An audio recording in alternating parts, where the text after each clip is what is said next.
The Bachelor.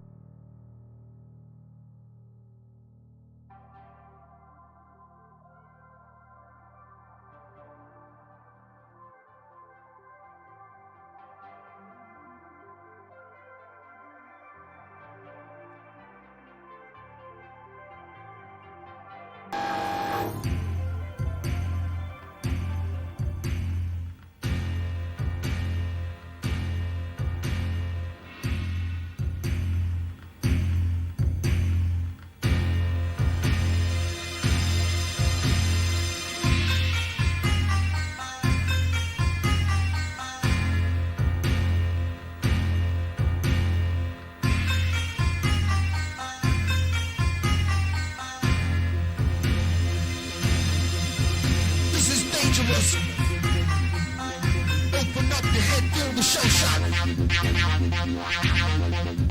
This is dangerous. I walk through minefields and watch your head rock.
You big dummy.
I walk through minefields.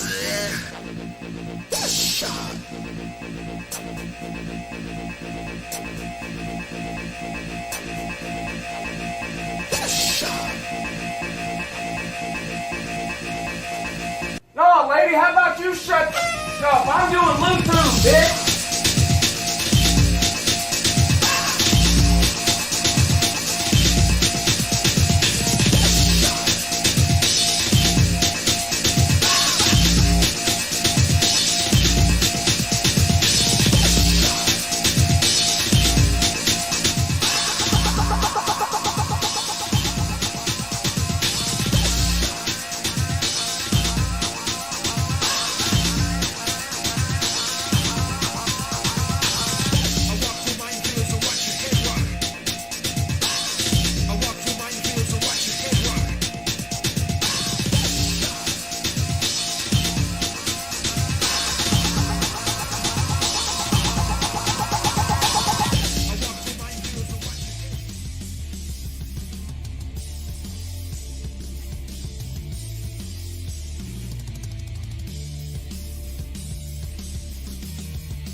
He's a Florida man, Lou.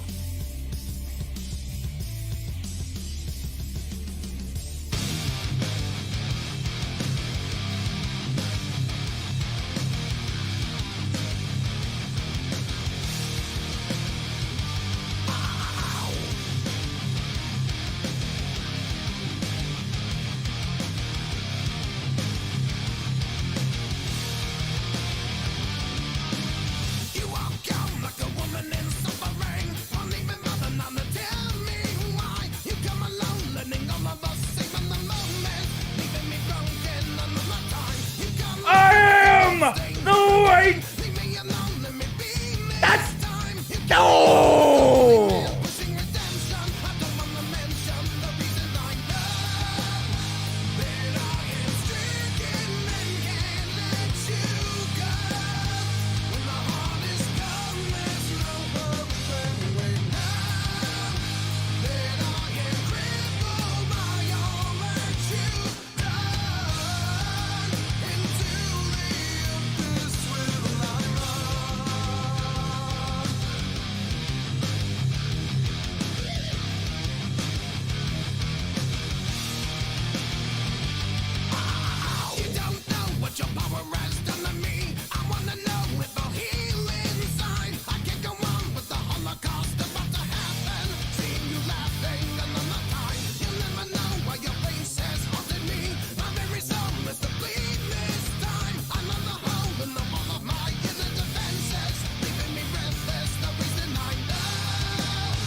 Yeah, good morning in that, though.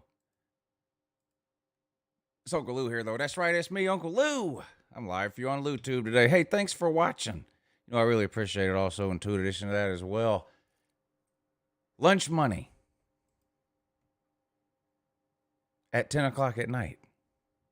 And good morning.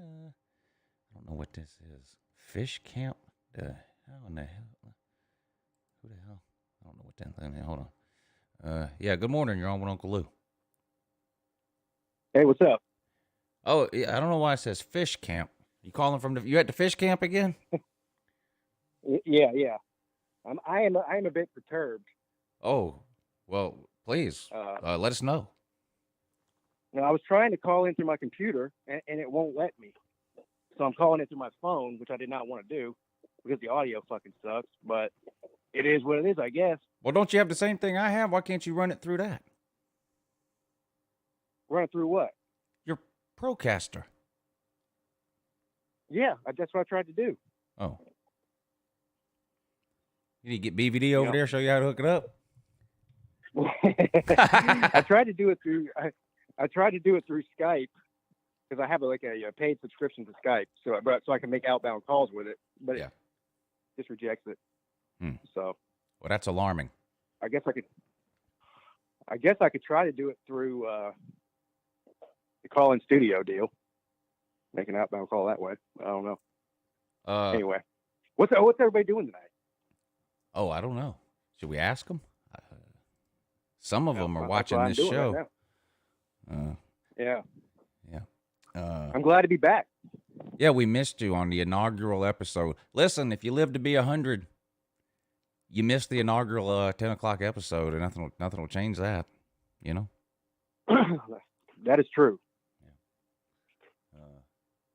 Oh, BVD won't be on the morning show tomorrow, even though he's on Tuesdays and Fridays now.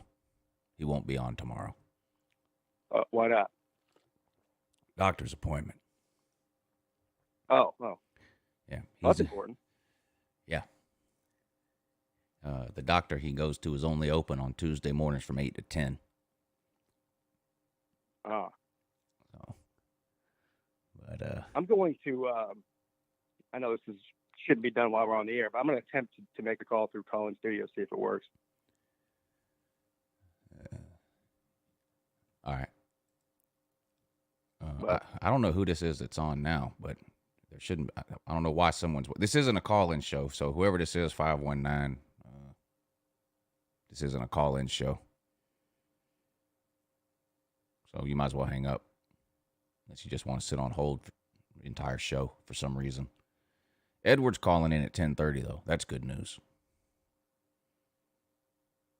Yeah, I heard him last week. I have some ideas for what I want him to trash talk.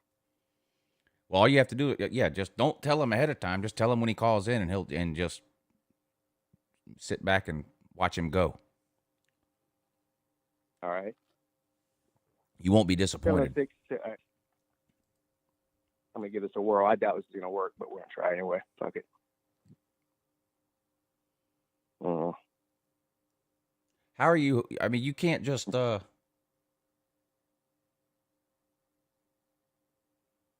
mean, I can make a phone call through my Roadcaster without doing anything with the computer. I just hook the phone up to the Roadcaster and make a phone call. You can. Yeah. You can either hook it up with the wire or Bluetooth. Really? Yeah. You gotta realize who you're talking to here. Yeah, I've never done that before. I mean, you see the phone icon on there. You just, I don't know if you have one of those wires or not. You either use the phone icon or the Bluetooth icon. I use the wire, but you can hook it up Bluetooth too. And then you can hear through your headphone. You can hear through your headphones and talk through your microphone. Anyway, maybe you can get that figured out by next time. It doesn't matter to me, but then you don't have to hold the phone. Gotcha. So anyway, what you guys up to in the comment section? Welcome to Lunch Monday. We're going to do this show every Monday night at 10 p.m. It's about whatever you guys want it to be about. Now, we still got some football to talk about, so we'll get to that today. Congratulations to the Chiefs and the Bucks, of course, on their way to the Super Bowl. Bucks first team ever to host a Super Bowl. I didn't know that, but I never really thought about that, but they made a big deal about it yesterday during the Bucks game, but I wouldn't have known that off the top of my head, but first team to host. So I don't know what kind of an advantage that'll be, except for maybe a familiarity advantage. I mean, there's, the tickets are going to be split up amongst a bunch of different corporations, and, tickets are $500,000 each or whatever they are anyway. I don't know that it matters. And I mean, it's not going to be a home field advantage in terms of the crowd.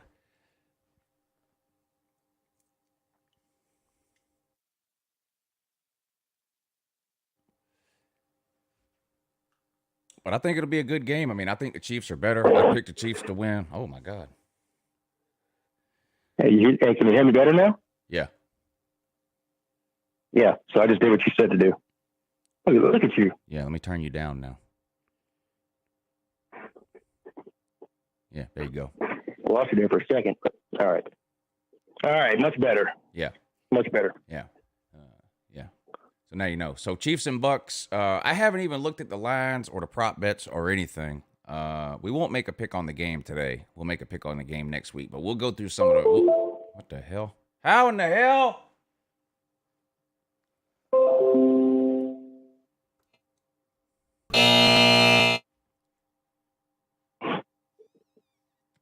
You okay over there? Yeah, I'm good. Don't worry about me. Okay. Sounds like your computer's upset with you or something. Yeah, it got mad at me for a second. It's good now. Okay. This is off to a great start. But we'll pull the prop bets up and take a look at them. I haven't looked at any of them yet. I mean, I know some of the ones that are going to be on there because they're on there every single year, like how long will the national anthem last, and will whoever sings it be wearing a dress or a pantsuit, and all this kind of will it be. Last year you could bet on a wardrobe malfunction. Okay. Ever since the Janet Jackson deal. I'm going to be honest. I'm starting to get a little aggravated. What's all that noise? Oh, what noise? I don't know.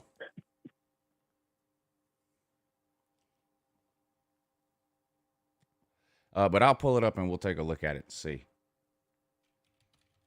Let's see what's on here. Any of y'all looked at them yet? Do y'all usually bet on these prop bets for the Super Bowl? The Super Bowl has more prop bets than any other game you could ever possibly bet on, but I don't ever bet on any prop bets other than the Super Bowl. Do you guys ever bet on any in the comment section? Let me know. I think I mentioned this the other week, but I usually do like $100 or $200 or something, and then I'll just bet $10 or $20 on a bunch of different prop bets just for fun. I mean, maybe you win some, maybe you lose some, whatever. I'm pulling it up now, and we'll see. What is this? Yes, I'm a human. Yeah, I typically do like one or two prop bets for the Super Bowl, and that's it. And it's usually a silly one too, like you said, like the wardrobe malfunction one. What's the one I did last? I think you need to turn your volume down or something. You're real distorted. Sounds like the microphone is inside of your mouth. All right.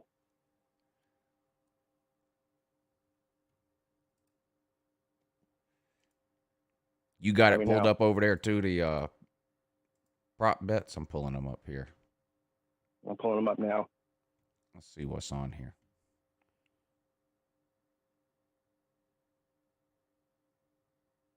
First half, score props, Super Bowl team props. Let's take a look at this. What's on here?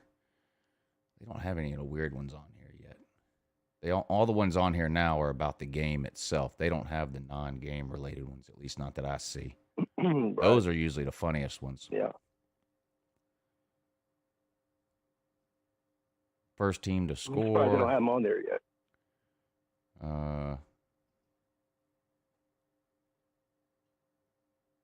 Will the team that scores first win the game? Will the team that scores three unanswered? Will either team score three unanswered times in the game?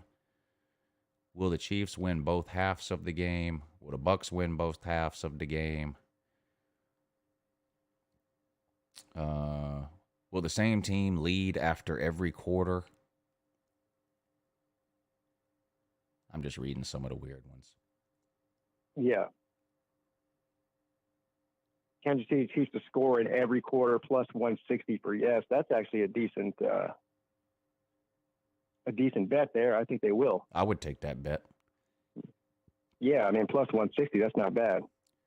Team to commit the first penalty that gets accepted. Team to have their first coach's challenge. Team to call the first timeout. God, how degenerate do you have to be to make these bets? But I'm going to do it. I'm going to do it. The team to call the first timeout, my God. Longest touchdown, longest field goal. What else is on here? There's about 30 different ways just to bet on field goals in this game. That's insane. I like this one as far as the payout goes. Let's see, where is it? Buccaneers' first score of the game will be either a touchdown, field goal, or any other score. If you pick any other score, it's plus 4,000. Will there be a special teams or a defensive touchdown? Yes or no? Will there be a safety? Yes or no?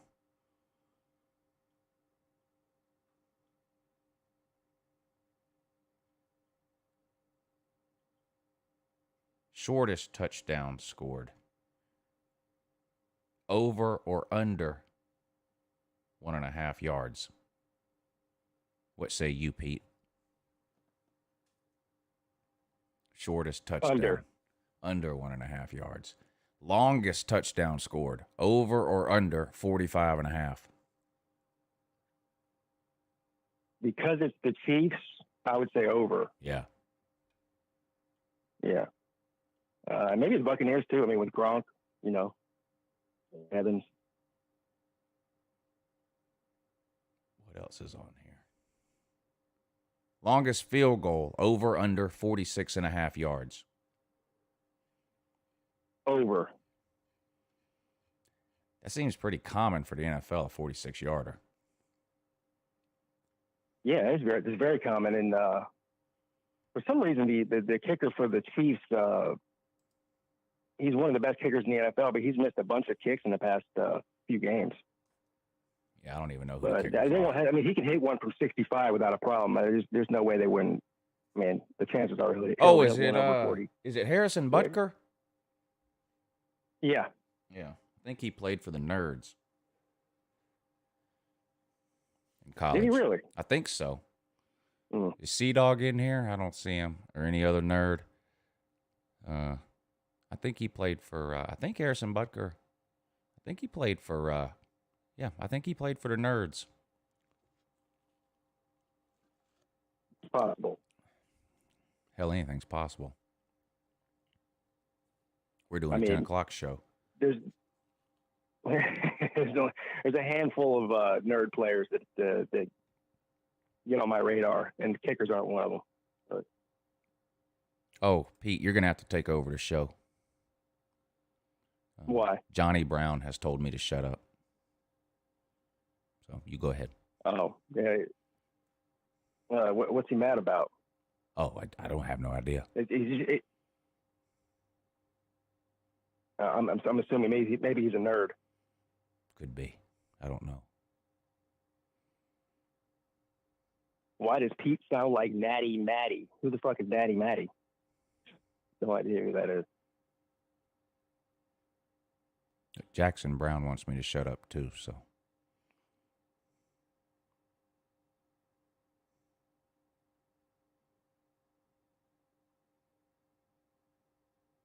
There's one way to get you to shut up that I know that works perfectly. I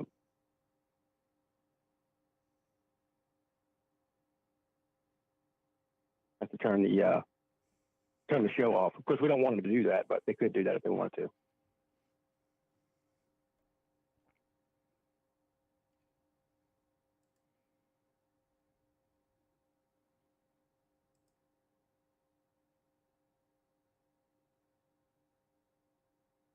It's working. You shut up now.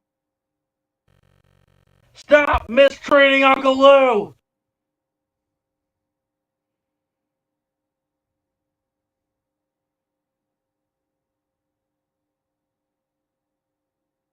Mm-hmm.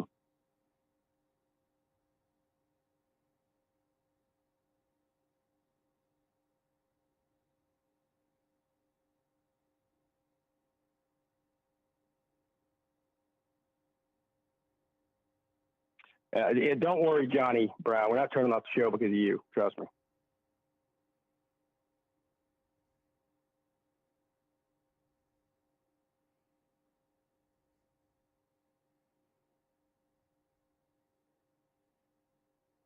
You see who's in here, Lou? It's our old buddy Richard Williams. He told me he wasn't going to watch the show at 10 p.m. He did say that. It's too late for him. Yeah, he said he's normally been asleep by 9. So Maybe he 10 meant o'clock was too late for him. maybe he meant Mountain Time, which would be 11 our time. Thank you for the super chat, Maybe. Mr. Williams. Very generous of you, as usual. Waikiki, thank you for the super chat, sir. Appreciate you tuning into this mind-bending, hair-raising, mesmerizing, barely understandable edition of Lunch Money with Uncle Lou and Pigskin Pete. Yeah. Yeah.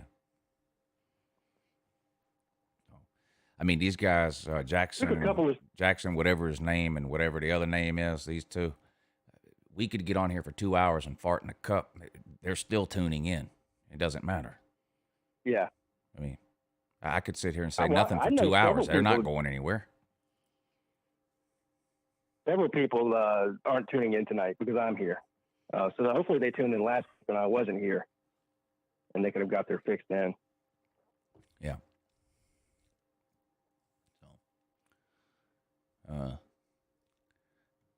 So anyway, I tried to explain the point of this show last week. Do you want to give it a shot now? Has anybody ever seen Seinfeld? This in chat, anybody old enough to remember Seinfeld, the show about nothing? Well, after much deliberation and very careful and meticulous planning behind this show, we came up with really nothing. I mean, the show is on at 10 o'clock at night, and it's called Lunch Money. So, good morning. There's a good start. And it's supposed to be a sports betting show like it was during the afternoon. Of course, the two of us, if you put our heads together and try to get us to talk about the NBA or really any other sport other than football, it would be mind-numbingly bad. And we also suck at betting too. So if you throw all of those things into the mix, the show is really about nothing. I mean, is there a better way to describe it than that? We should make a list of things that we're not any good at. YouTube, sports betting. Yeah. Technology.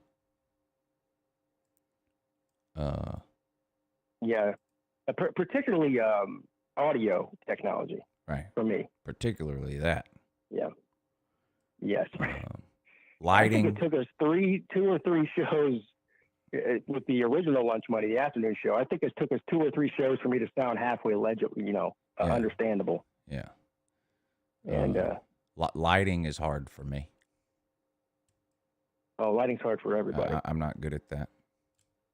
Not good at lighting. I'm not either.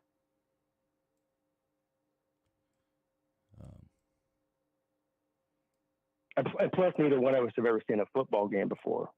Yeah, I'm not any good at that. That doesn't help either.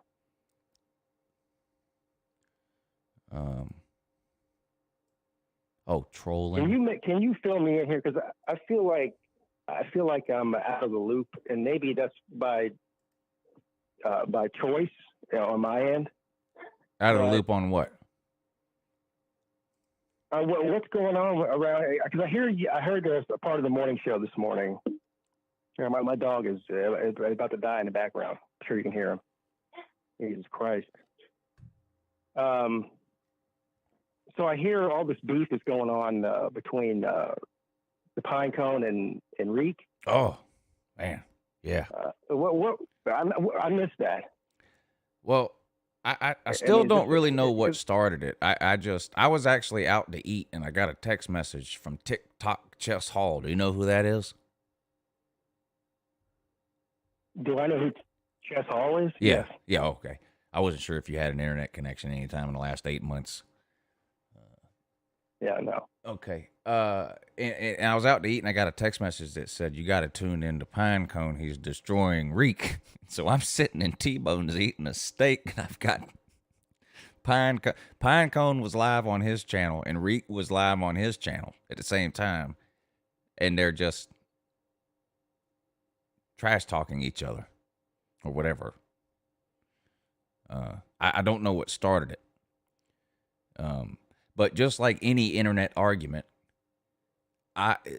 to me, the person that won is the person that I like. You know? So Reek won. Yeah. Now, if you go over, not Reek, Pinecone. So if you go over to the Reek channel, I'm pretty sure the Reek fans would say that Reek won. But I say Pinecone won. But I don't know what started it. But I'm pretty sure it basically has to do with the same thing that it always has to do with Reek, which is probably jealousy or Pinecone is not white. So it's not that. So I think it's jealousy. Jealousy. This isn't a football show, EC Productions. Log off.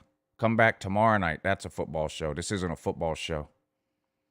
Don't tune into the morning show either.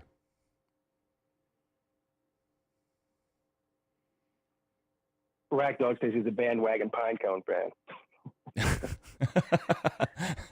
Not me. I have to. I'm an original fan of Pinecone. I was a fan of Pinecone before he destroyed Reek. A lot of these Johnny-come-latelys, hey, quit typing the same comment 19 times. Okay? You're not the only one in the comment section trying to get their comments seen. Okay?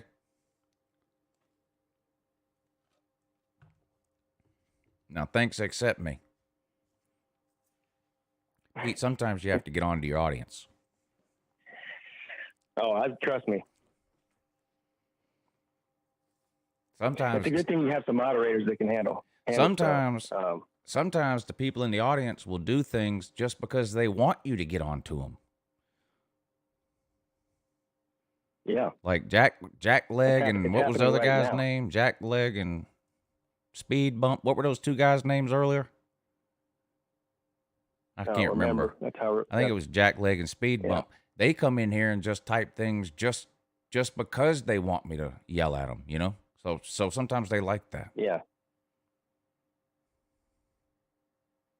What do they call that?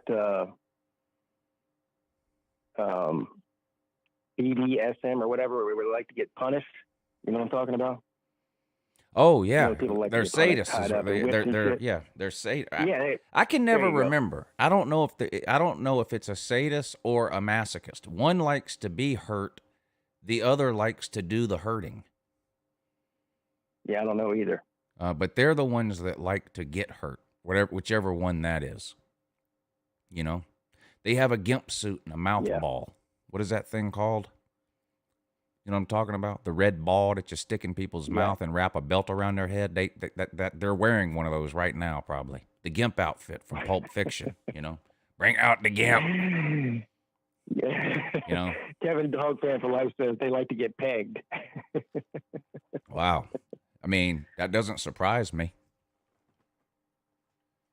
You know? Some of these people have to... Says sadist. Some of these people have to wear a diaper all day long. If not, the shit would just fall right out of their asshole. It's so wore out.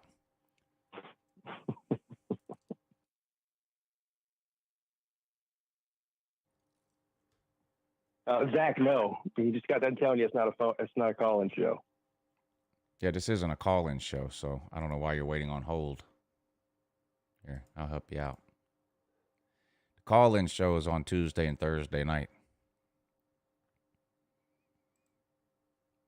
This is a show about nothing, as it clearly says on the screen. This isn't a football show. We might talk about football. We might talk about the movies, too, but that doesn't make this a movie show. You know? This is a nothing show. Right. It's barely a show. No, it is a show. Yeah, I don't think you can put it... It is a show. It is.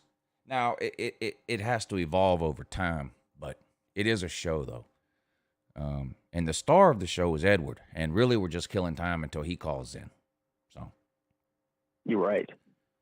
Which will be, give us some suggestions in the comments section. For those of you that tuned in last week, it was a real treat for you to hear Edward call in. And such will be the case again tonight. But Edward's going to call in every Monday and do some trash talking. but we're not going to tell him what he's trash talking about. Now, it could be a football team like it was last week, but it doesn't have to be. It can be anything. So give us some suggestions in the comment section. When Edward calls in 5 minutes, what should we have him trash talk about? It can be literally anything.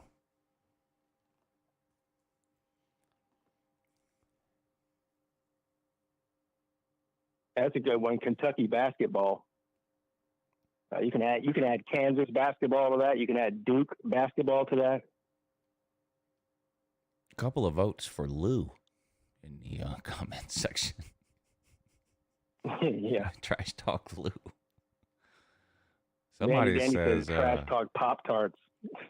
Not a real pastry. Lenny the Gump says we should add a sing off. I'm up for that.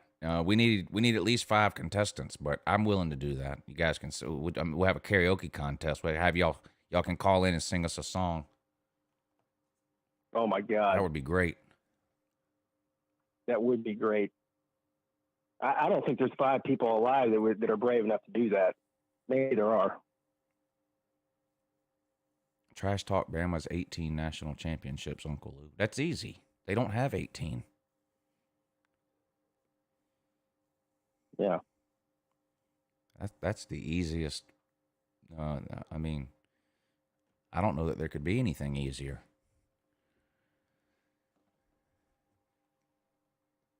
Yeah, VicTube Productions would be perfect for the karaoke deal. Oh, he'd be amazing.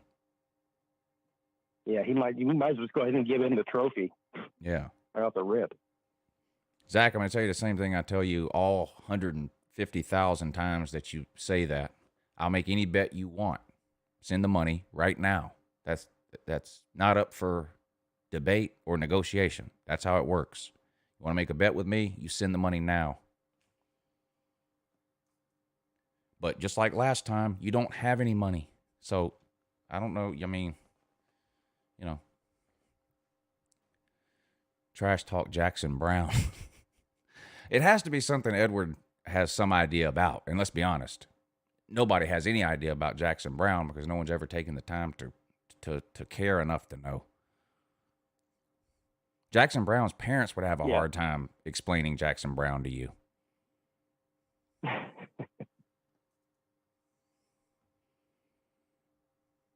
Speaking of bets, anybody want to bet me? I've been trying to get people, because especially on Twitter, which is a bad place to try to make bets with people because they're not going to pay. But all the typing I see in Twitter and some on YouTube too about Urban Meyer's, the coach at Jacksonville, he's taking Justin Fields #1 overall over Trevor Lawrence. No, but nobody will actually put their money where their mouth is. I'd be willing to bet, at least $100. People really think that? That's not going to happen. No, Trevor Lawrence is going #1 in the Jags. Well, I don't know if they really think it, but they're saying it as if they do think it until you say, okay, then bet me. Then they go radio silent. Yeah. Anybody in the comment section want to make that bet with me? Danny says Ballard believes that. Yeah, Ballard. I was about to give Ballard some props. He's been calling into my show. I know your show for a long time, a couple years, and he used to be a terrible caller, right? He would ask who's going to be the wide receiver for Ohio State in 2036 and stuff like that. And he's been getting a lot better as a caller. He's prepared, but he disappointed me the other night. What did he do? He was in somebody's. It might have been your comment section, actually. And he said that clearly Clemson has fallen off as a program. And I really don't think he believes that. But he says some weird.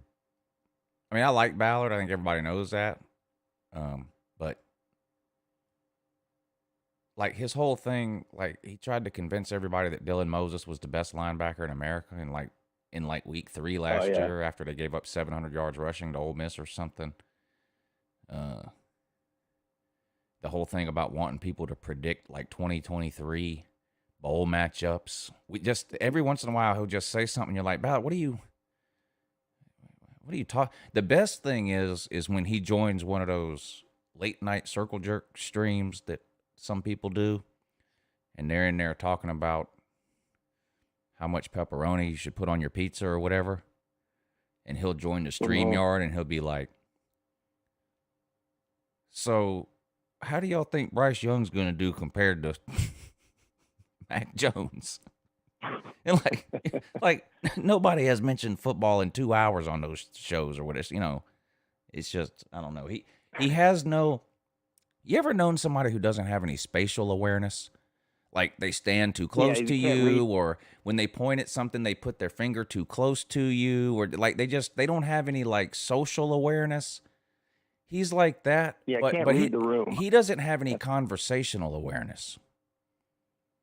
Yeah. And like I said, he's been getting better at that, I think. But then he's somewhat, every once in a while, he regresses back to his old ways again, and it disappoints me. Because I like Ballard. Oh, I do too. You know? And like he complains that he doesn't have any Alabama stuff or anything to put on his wall. So for Christmas, I send him, have you heard this story? I sent him this poster kit to put on it's 5 separate posters that you hang on your wall in a certain order. And when you hang them together, they form one big picture.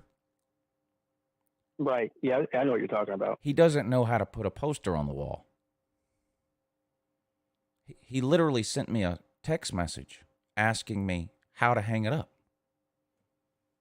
No, he didn't. I swear to God.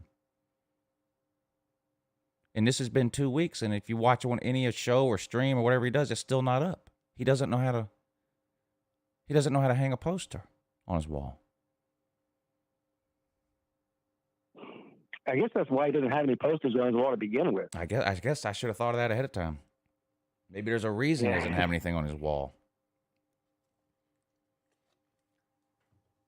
Yeah, I got a couple of young kids. One's 13, he's not that young, but the other one's only 5, and he can hang posters on his wall. He's 5.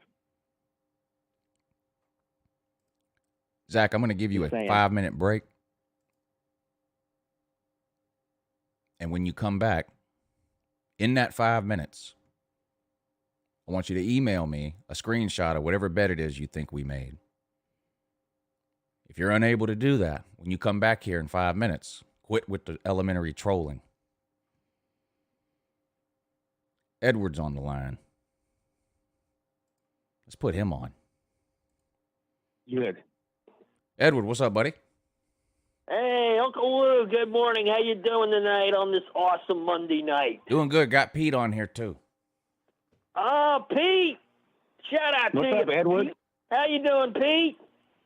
I'm amazing and fantastic. How are you? That's more important. Great. I'm doing great, man. Did you see last week's show? I did. Yes. Oh, man, Tennessee got buried them in, 5 minutes? Woo! Yeah, it was great. Oh, yes. Yeah, well, Dylan Delhoney chatted in and said, hey, BYU, trash BYU. Edward knows all about them. Oh, sure I do. Doesn't matter. Whatever I'm told to trash talk's when I'm going to trash talk, so. All right. I don't know if the mods are asleep in here or not. I don't know. But or maybe I need to make some more people some mods. If I time somebody out twice, though, you're gone. So keep that in mind to those of you that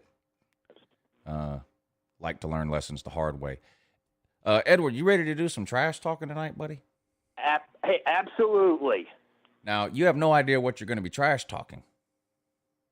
Oh, yes, that's right. Yeah. Could be a football team, could be a player, could be a coach, could be a color. Yes. You know? Mm-hmm. It could be anything. It could be a day of the week. Oh, yes. Yeah. Now, Pete, do you have any suggestions for Edward? Well, the first thing I need to know from Edward is, and forgive me for not already knowing this, I should probably already know this, but I'm assuming Edward is a college football fan. So who's his team? My team is Florida State. Oh, God. You need to be trash talking yourself on that one. Yeah. But I'll throw you a softball on this one. Trash talk Miami. Oh, thank you, Pete. Shout out to you. You my dog. You just became my dog, man. No, not like that, but like my buddy dog. You know what I mean? Like, you my dog. Yes. You know, that'll make Miami is number 2 on my punching bag. All right, let's have it, Edward. Number 2. Let's go. All right, ready? Yeah, we're ready. All right. Well, Miami, I get to make you my punching bag now. Isn't that going to be fun? Yes, it's going to be fun. All right, well, Miami, let's see. You won 5 national titles, but that was when you all were in the Big East.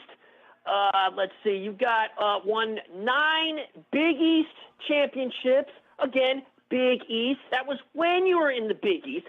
But see, again, Big East.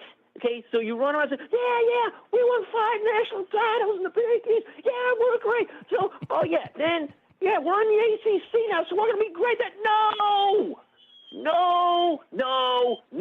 You're not going to be great in the ACC today because ACC, that's a whole different thing because Big East is probably dead. That's where Big East is. Dead. Okay? They're dead. All right? So you're in the ACC now. And you all run all around talking about those national titles. That's why North Carolina spanked your bottom behinds with a paddle until it turned bright red. You're like,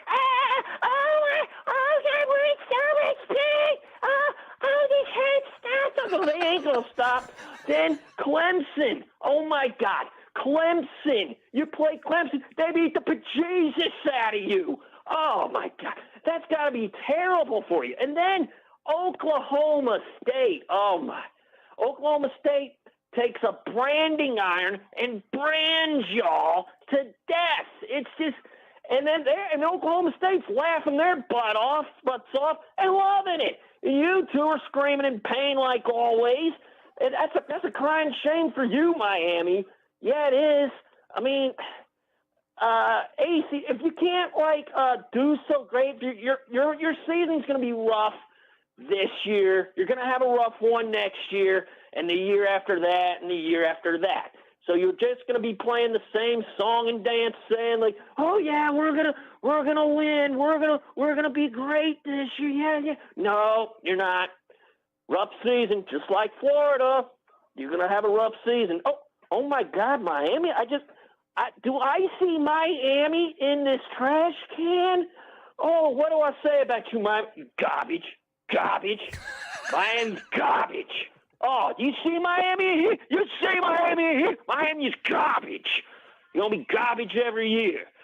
That's what you're going to be, Miami. Come on now. Just admit it. Garbage. So you go around flashing around your national. Yale has 18 national titles. Does that mean that they're better than who? Alabama? No, they ain't better than Alabama. Alabama's the best team in America. I mean, don't you try and think like, we got 5 names. We'll play Alabama. We'll beat them. No. Alabama will own you. Okay? You will not beat Alabama. Alabama's better than you. You ain't better than Alabama. You run around trotting on the field saying, we're going to be better than Alabama. No, you're not.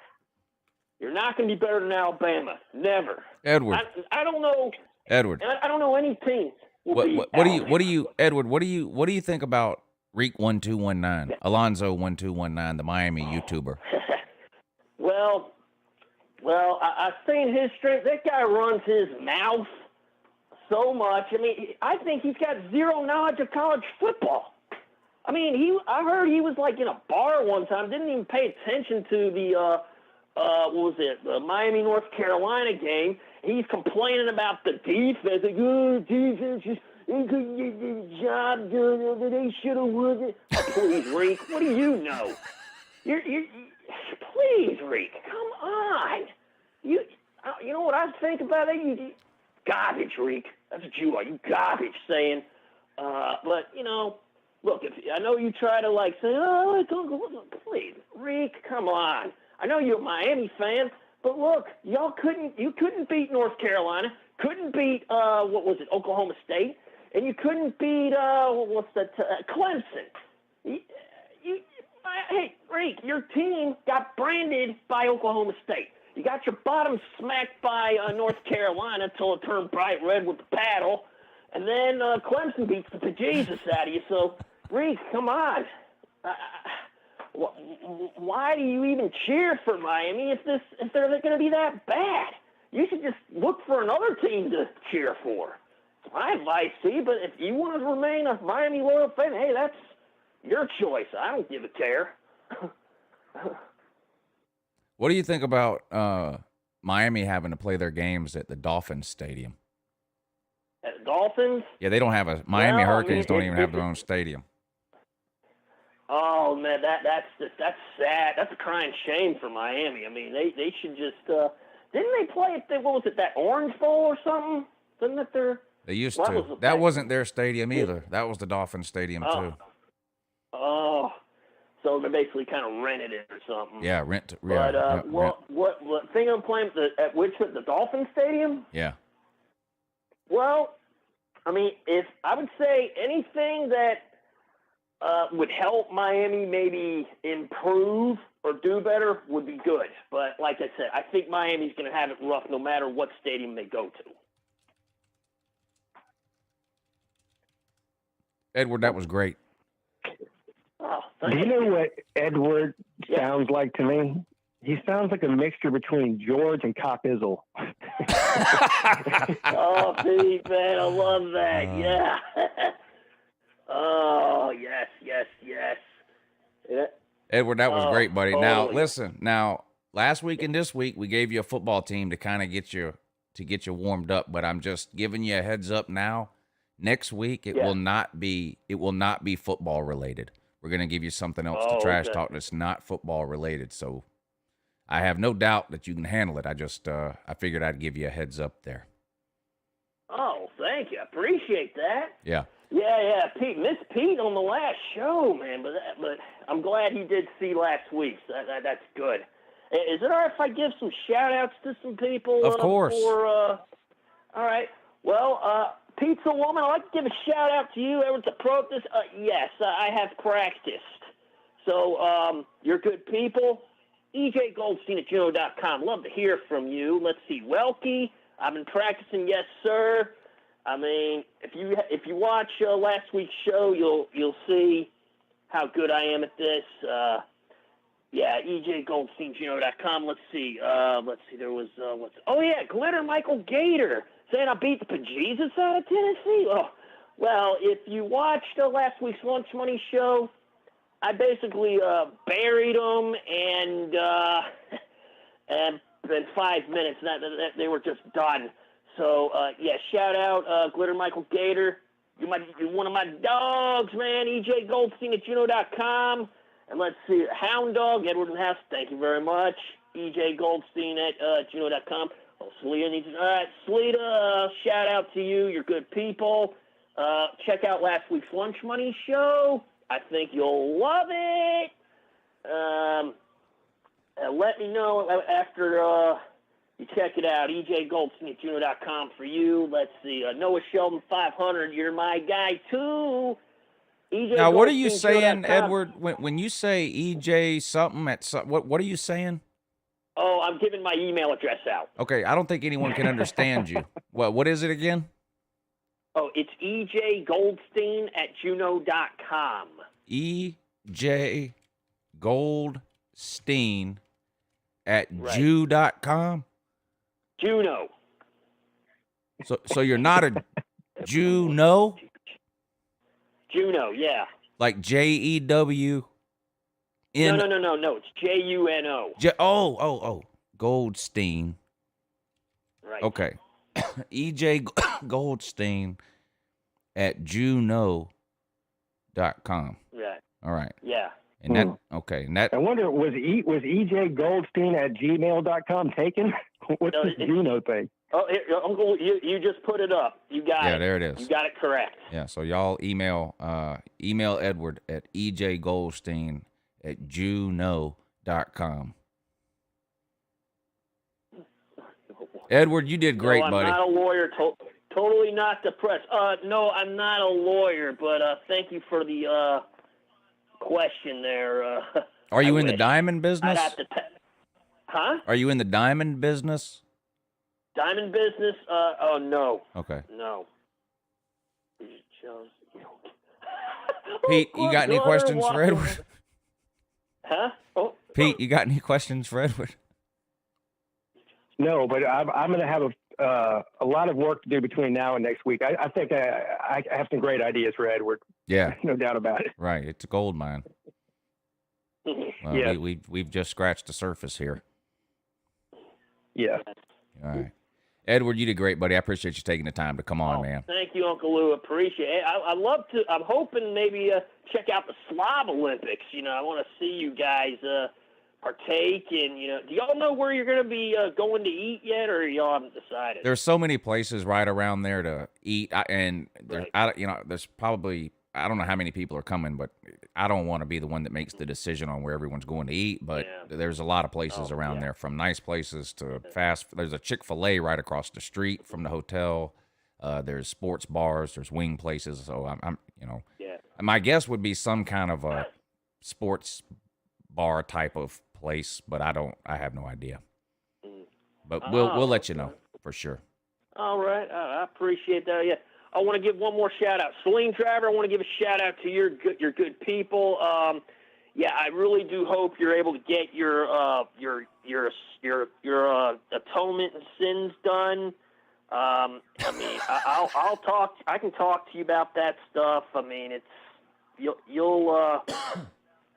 Edward, I might need to it. talk to you, Edward. I might need some atonement too. Oh. Atonement for sins. Okay. Let's talk about that next week. Next Monday? Next week, right? Monday. Yeah. That would be Let's do that. Yeah, because I'll probably come up with a pretty sizable list. All right. I'm cool. All right. Well, I will talk to you tomorrow night on the call-in show. And maybe I could, if it's okay, talk about maybe trash BYU, or if you want, or UAB. You call in on the call-in show. It's all up to you, sir. You talk about whatever you want to when you call in tomorrow. How about that? Oh, that works. All right, Edward. Take it easy, buddy. All right. Thanks for calling in, buddy. Thank you, UncleLou. Have a good morning. All right. Thank you. Pete. Yes. Your thoughts?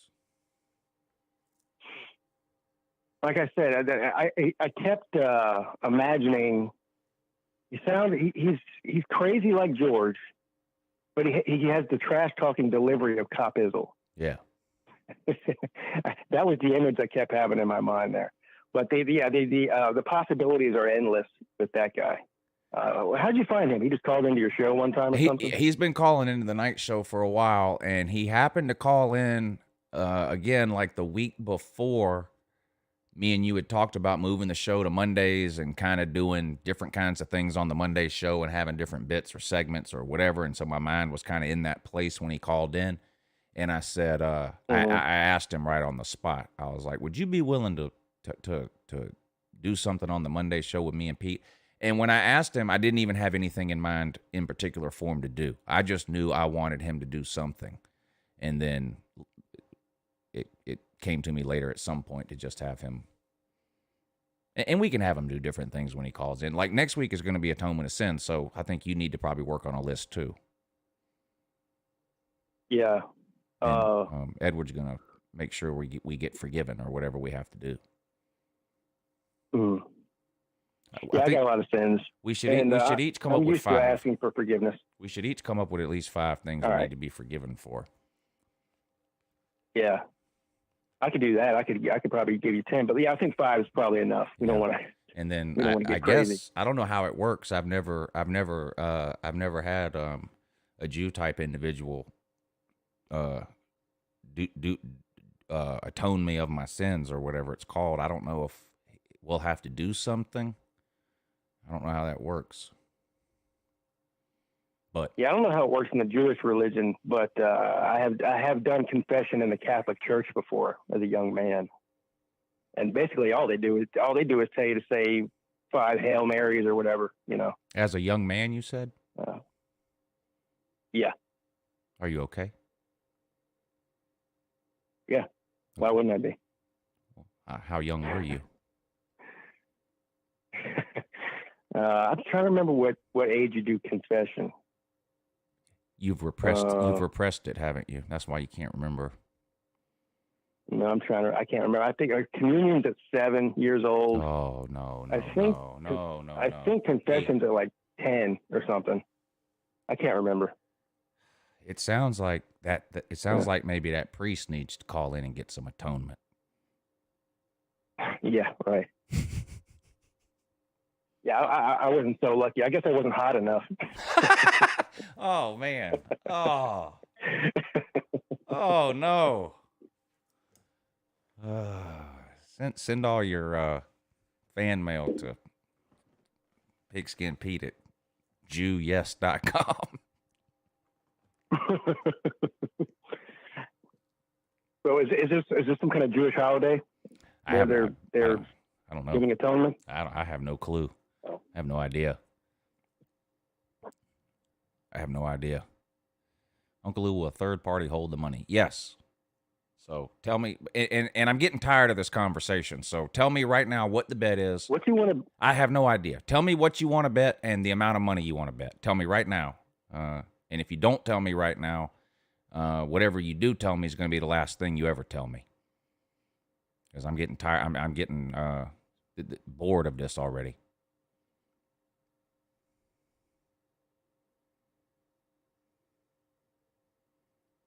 What's the bet and how much? Bet that Bama wins the SEC championship. Okay. Name the amount.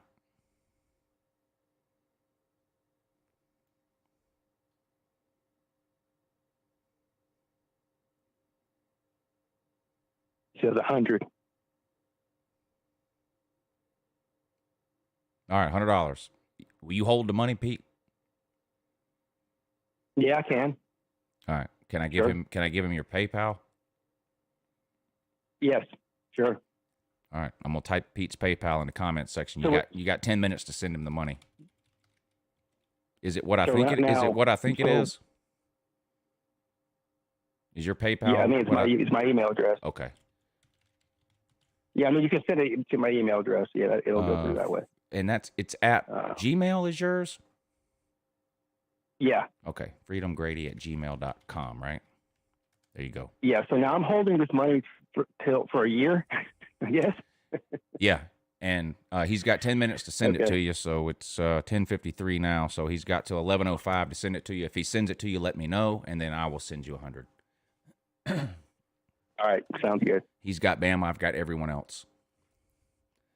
Fine Bum, thank you for the super chat. He says, Fine Bum Troll is here. I feel like trash talking the SEC. So in the past 2 decades, only 4 SEC QBs have played in the Super Bowl.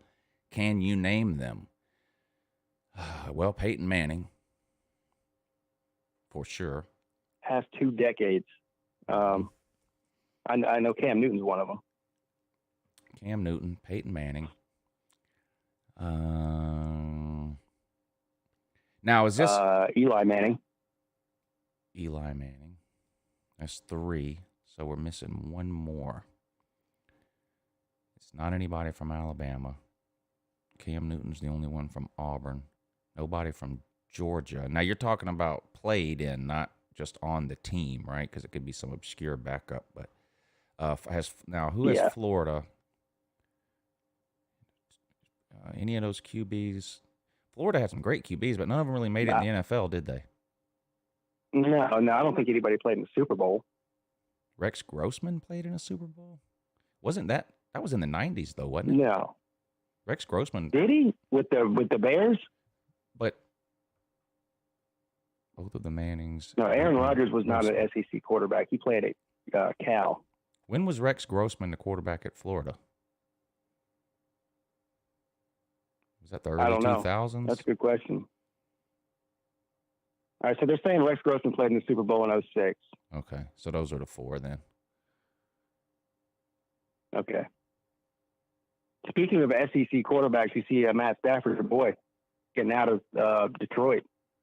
Yeah, I don't know where he's going to go. Some people are saying Indianapolis, which is, I don't know. They had Phillip Rivers this year, and he didn't do terrible. But then they also have Jacob Eason, who's supposed to be, they didn't draft him to start right away, but they did draft him to start at some point. There's a bunch of teams that could pick up Stafford. New England. There's like New England's another one I heard. Yeah. There's a list, I think, of about 10 teams, which is basically a third of the league, that are most likely going to have a different quarterback starting in 2021 as they did in 2020. And there's only so many to go around in the draft. We know that, maybe 2 or 3 that are franchise guys. Yeah. So there's going to be a lot of movement around. But Stafford could end up anywhere, man. He could end up at Indianapolis or New England, Carolina, the Saints. I don't know. Yeah, the Saints have Jameis Winston. Yeah, well, right. But the problem. Yeah, but how much now? I don't know. See, this is the thing. When you don't follow NFL very closely, which I don't know teams' money and contract situations. So I know that Matt Stafford has a huge contract. So I don't know how this works. So if they trade him, that contract goes with him, or yes, can it get renegotiated? In other words, like when you're looking at the Saints, I know Drew Brees is retiring, but they've got Taysom Hill, right? And then I don't know how much they paid Jameis Winston. Jameis Winston's only playing for like $1 million a year. Like it's nothing. Okay, it's like the league minimum at his position. And I know Matthew Stafford's contract is insane. When he signed that contract, he became the highest paid player in history, I believe. Now it's since been surpassed by other QBs, but at the time he's making upwards of $30 million a year. Yeah. So there's probably not a whole lot of teams that can afford that, right? Because there's a salary cap in the NFL. You're right on both ends. Yeah. But you're right on both ends. So they do have to take on the contract if he's traded, but they can renegotiate it if that's part of the deal. But yeah, I mean that eliminates some of the teams. But you look at like for instance, New Orleans getting rid of Drew Brees' contract, that frees up a lot of cap space. I don't know the situation in New England because Cam Newton was getting paid barely anything. Yeah, and I don't think he'll be back. A year too. He won't be the quarterback of New England next year, will he? No, I doubt it. Now, how bad was New England this year? So what pick do they have? Because there's there could be 6 quarterbacks taken in the first round, don't you think? But how many of those 6 are ready to start in the NFL, though? 2 or 3, maybe. Yeah, Trevor. I'd be more. I don't think Justin Fields. I would consider New England would most likely go after a veteran guy, I think. Okay. I don't know where they pick. 15th, somebody says. So right in the middle of the pack. Yeah. And I know they have Jarrett Stidbaloney, who's only been in the league 2 or 3 years, but I don't know that that's an answer. It seems to me if Jarrett Stidbaloney was an answer, they never would have brought in Cam Newton. Mo football, Stafford to the Ravens. No, look, I don't understand. I understand people think that Lamar Jackson is somehow a terrible quarterback. He's the starting quarterback for the Ravens for the foreseeable future. That's just all there is to it. Yeah. I mean, he won MVP last year, didn't he? Yeah. Yeah. Come on with that. Adam Gibbons, thank you for the super chat. He says, making a petition to start calling the show McDonald's money. We don't need the NCAA snooping around here. I can tell you that right now. We don't need that. Yeah. So I'm going to say no on that. Stick with lunch money for now. Lunch money is a general enough term. If you want it to be McDonald's in your head, you can. Plenty of people eat lunch at McDonald's. Mm-hmm. So no need for us to call it that, though. Just inviting trouble there. There's a lot of heat on McDonald's right now. For obvious reasons. Pete, who's taking that job? And why?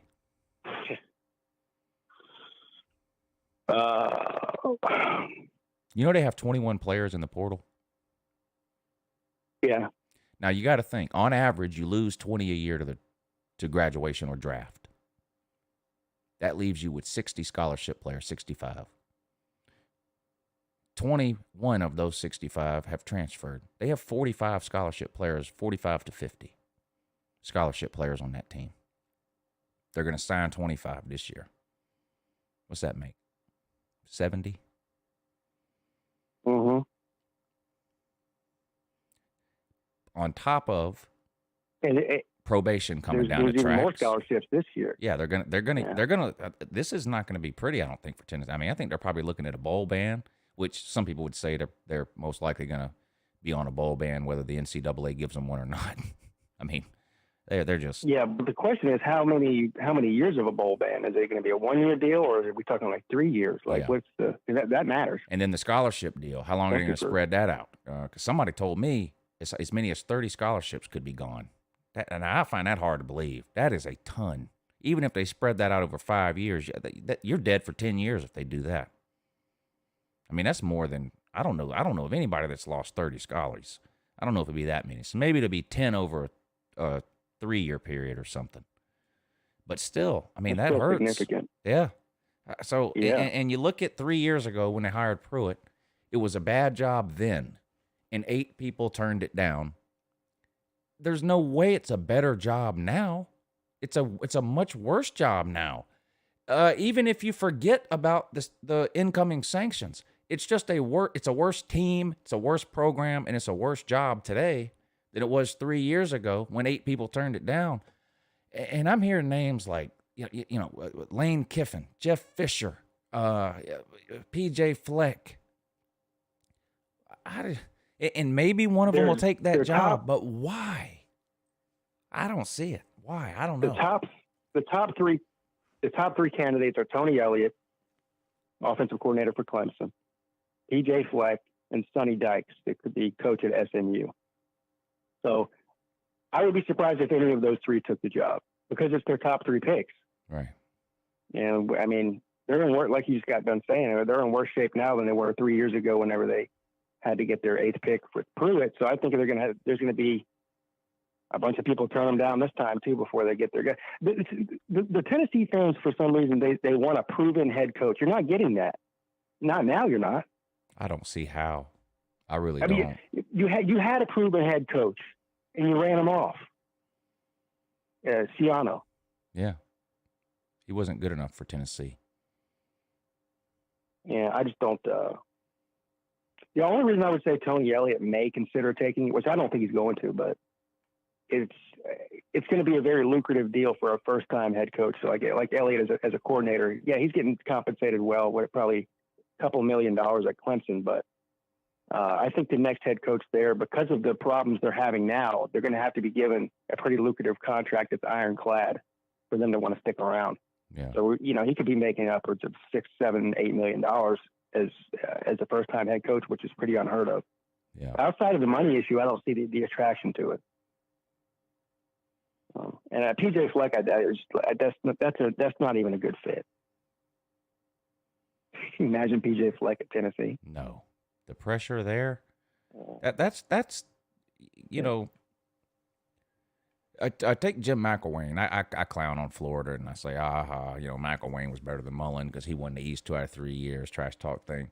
McElwain. The truth about Jim McElwain is that he's not a terrible coach. But he doesn't have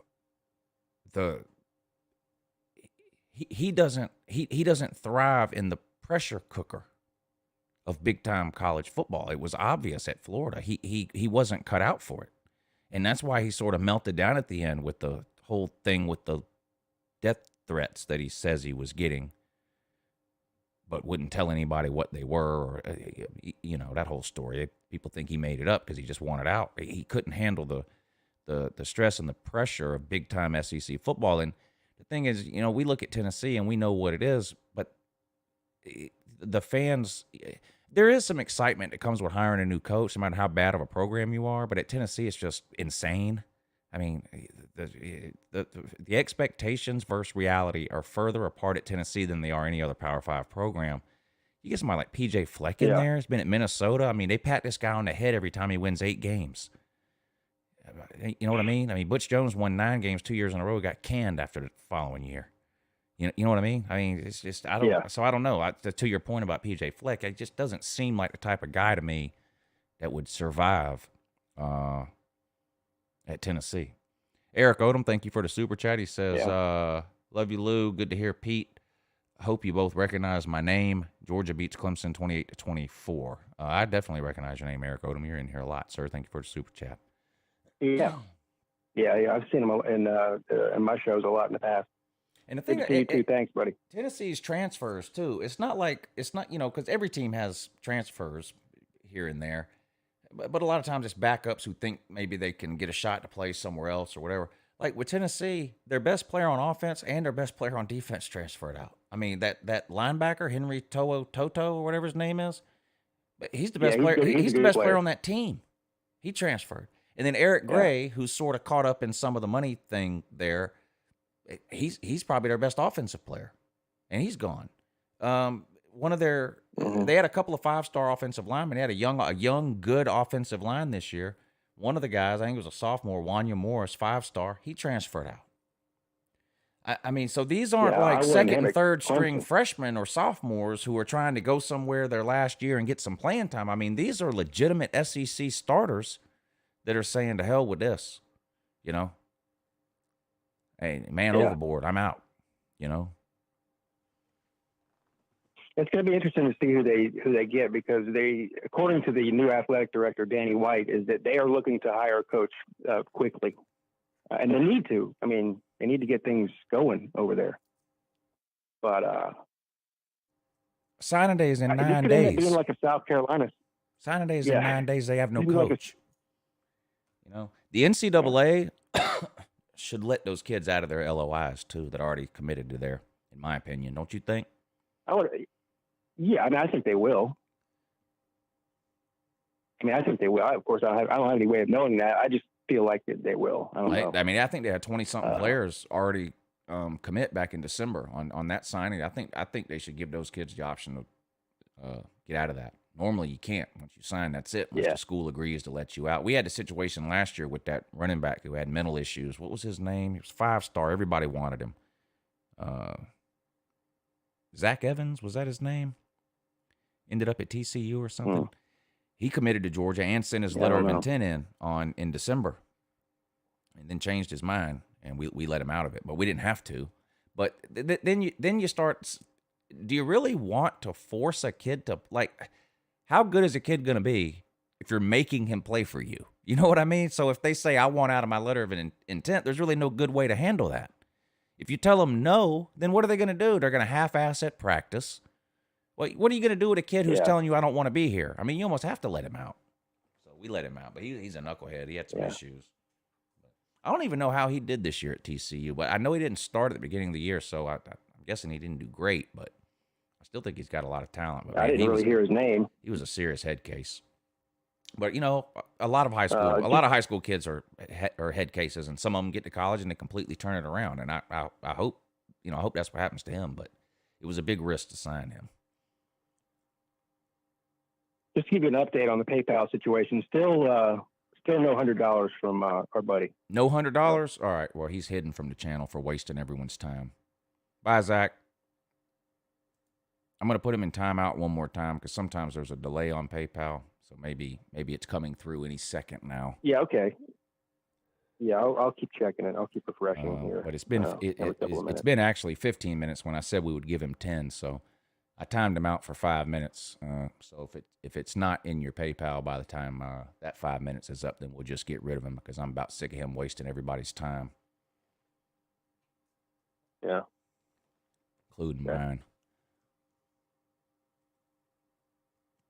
I mean, it's no surprise to me. Loudmouths who come into a comment section like that about making bets don't have two nickels to rub together.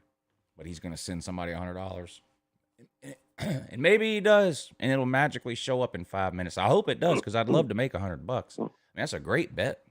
Anybody would be an idiot not to take that bet. The field against Alabama, I mean, come on. When's the last time Alabama won back-to-back SEC titles? It's been a long time.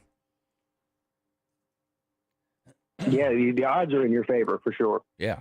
I mean, if you were to make that bet in Vegas, he would have got probably 2-1 on his money. Instead, he's an idiot and he bet 1-1. Yeah.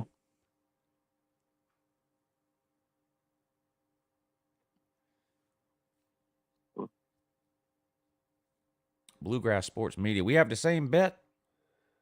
Well, shit, I'm gonna rack. How much is our bet? I'm gonna rack up.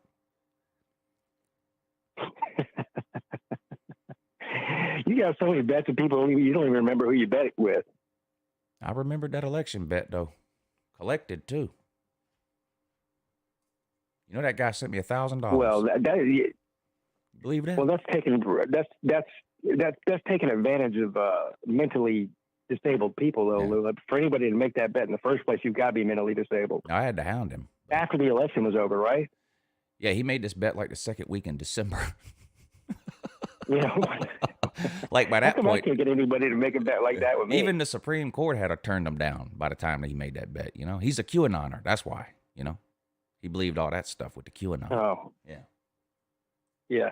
You know, Trump signed the Insurrection Act, and the military is really in control, and the inauguration is just a scam to get the Clintons and the Obamas in one place, and National Guard to move in and arrest them, that type of thing. But he paid. Yeah. He paid. How'd you get him to pay? Is this old news? Well, I had to hound him for a few days, and then unfortunately, I had to move on to other areas. But you know, everybody has a pressure point. Last thing he needed was me calling his job looking for money. You know? He doesn't need those problems. You don't need those problems. So after about 2 days of me messaging him, and then he's like, I'm not going to pay a bet that I lost over a stolen election. And I'm like, the election, I was like, the bet wasn't on the election, sir. You thought this bet was made after the election. Bet has nothing to do with the election. This bet is who gets inaugurated on January 20th. So, you know, so 12:15 on the 20th, I was messaging this man, where's my money? And yeah. He paid me that was Wednesday. I think he paid me on Friday after I sent him a screenshot of his employer's Facebook page. Got scared. And then the second guy, he didn't want to. The second guy, a relative paid it for him. That's sad, ain't it? This is a grown man, 40-something years old. Yeah. And a relative paid it for him, $500. So his relative basically just paid you to go away. Yes, That's what it was. Because I was messaging all of his relatives, all of them, in-laws. I mean, so yeah. Eric Odom, thank you again for the super chat. Together. Yeah. It's gonna be weird. They're all going to be talking about Lou, I guess. Eric Odom, thank you again, sir. He says, love you, Lou and Big Pete. Keep the great work coming. I guarantee you I'm half you guys' watch time. Shout out to Pete. Awesome. We appreciate Thank it, you. Eric. Yeah, thank you. And, yeah, that's nice of you. That's nice of you. We appreciate it. Pete, what do you think about the, first of all, did you watch the conference championship games? Yeah. Yeah. You talking about the NFL? Yeah, the NFL. Yeah, I watched them. I don't understand the decision Green Bay made at the end of that game to kick that field goal to get it to 5 points instead of they were down 8 and they had the ball on the 9-yard line. It was 3rd and goal. They threw an incomplete pass. The guy dropped it at the goal line. It was 4th and goal from the 8 or 9. You're down 8 points with whatever it was, 2:10 to go or something like that. I don't understand the kicking the field goal there. I mean, you have Aaron Rodgers. You're going to giving the ball back to Tom Brady. It didn't make any sense to me. I think you take your chances right there, don't you? Yeah. I think that was obviously a bad decision. Now, maybe like 20 years ago, that might have been the right decision. But these days, any team that gets to the championship game, field goals aren't going to win it, especially at the end of the game. Yeah. I might have even gone for the touchdown, even if it was the end of the first half and you were down by 8. But let alone, he never got the ball back, right? That was it. Yeah. I think you take your chances right there. You're on the 8-yard line. The game is on the line. I think you take your chances right there. So, yeah. Bye, Zach. And Aaron Make a troll account and come Aaron back, Rodgers. but that account's gone. Go ahead. Aaron Rodgers took the high road when he was asked about that after the game. He says, I understood why they made that decision. You know, you got all your timeouts left. You have over 2 minutes left. You got the 2-minute warning. But first down into the game. And let's face it, man, Green Bay was having a hard time stopping the Bucs at that point. So, yeah, that was you're better off, even if you lose the game, you're better off just going out trying to win it instead of, Didn't Tom Brady have 3 interceptions in the second half? Yeah. Now, they that's unbelievable. That's a crazy stat. 3 interceptions in the second half of a conference title game, and you win a 1-score game. That's I bet that's never happened before. He didn't play great. A couple of those interceptions, at least one of them wasn't his fault. I know that for sure. It was like a tipped ball, or the receiver bobbled it, and it went into the other guy's hands or something like that. But still, if you were to make a prop bet on that, like, will Tom Brady throw 3 interceptions in the second half of a game? I bet it's like plus 10,000 that would happen. Yeah, that's unreal. 3 turnovers in the second half of a conference title game, of a 1-score game, and you still find a way to win. That's unreal. And you still win, yeah. That's unreal. And then the Chiefs-Bills game, it was competitive in the first quarter. That was it. The Bills scored the first 9 points of the game. Miko had that fumble on the punt. They kicked a field goal, and then Miko had that fumble on the punt. The Bills got the ball on the 5-yard line or whatever, scored on the first play, missed the extra point. It was 9-0 Bills, and I'm thinking, what's going on here? Then I think the Chiefs scored the next 30 points or something like that. When the Chiefs get rolling, forget it. Forget it. Would you? Yeah. Man, give me modern-day Kansas City Chiefs versus 1985 Chicago Bears. I want to see that game. Yeah. Their offense is unbelievable. They're almost impossible to stop. It's so fun to watch as a college fan, too, because it reminds me of a college offense. I mean, they run a lot of the RPO and the zone read stuff, and that Eric Bieniemy, boy, he can name his price, can he? He's fixing to be one of, if not the highest paid coaches in the world, in my opinion. Because Andy Reid has been doing this for 20 years. He's never had anything like what he has now. There was a play in the second half of that game. The Chiefs had the ball down around the 5-yard line or something, and they scored a touchdown, and it wasn't, it was nothing fancy. It was a pass to Kelsey. He was wide open in the end zone. And it doesn't matter how – he wasn't wide open because they're the best players in the NFL. That was purely play call and play design. I mean, that was all Eric Bieniemy. And there's 100 examples of that if you watch the Chiefs play all year long. The guy is an offensive mastermind, this Eric Bieniemy. And I know he's got elite pieces to work with at Kansas City and some unique pieces, too, with players like Tyreek Hill and, obviously Pat Mahomes. And Kelsey. Yeah. But he's going to name his price. I'd be shocked if he's still in Kansas City next year, wouldn't you? Yeah, he'll get a job somewhere. I can't even believe this is how bad the Texans organization is. He should already be the head coach at Houston. Yeah. Right now. But he's not. And from what I'm hearing, they did interview him, but he's not even in the top 3 of who they actually expect to hire. Oh, God. I mean, this is why Deshaun Watson's out. This is why he wants out. Because the Chiefs, not the Chiefs, the Texans organization is completely incompetent. Yeah. And I don't blame him for wanting to leave. But could you imagine Bieniemy with Watson? Oh, yeah.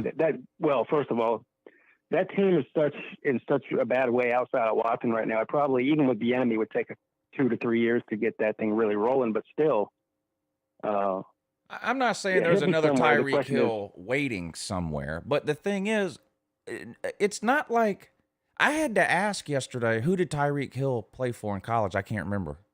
Can you remember? No, I want to say it wasn't even a Power 5 team, probably. Well, he started at Oklahoma State, but ended up at JUCO somehow, or maybe it was the other way around. Yeah.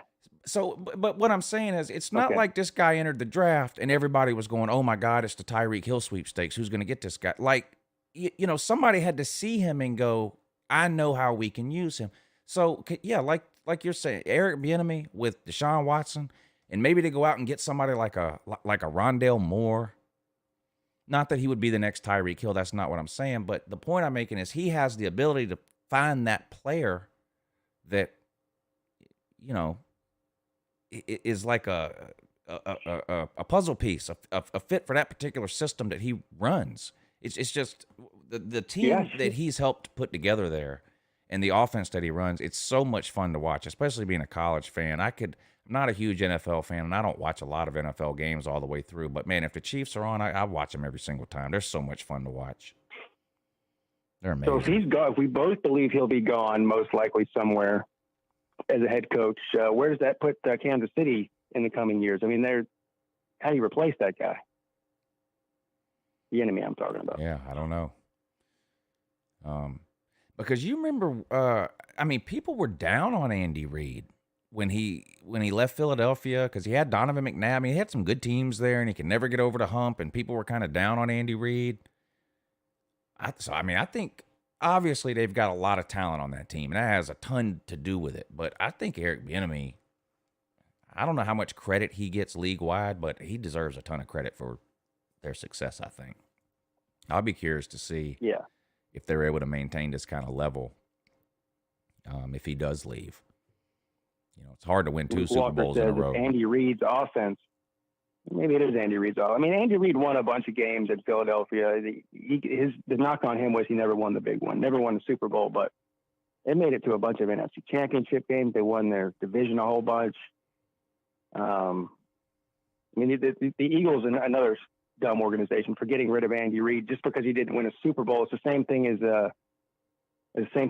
when the Texans, when the Longhorns got rid of Mac Brown. He did win a national championship, but both teams, both the Eagles and the Longhorns, haven't been the same since. Now the Eagles, of course, since did win the Super Bowl, but I don't know. I feel like that was kind of an anomaly. I mean, look, Doug Peterson's not even there anymore. He won a Super Bowl 2 years ago, and he's already fired. Yeah, think about that.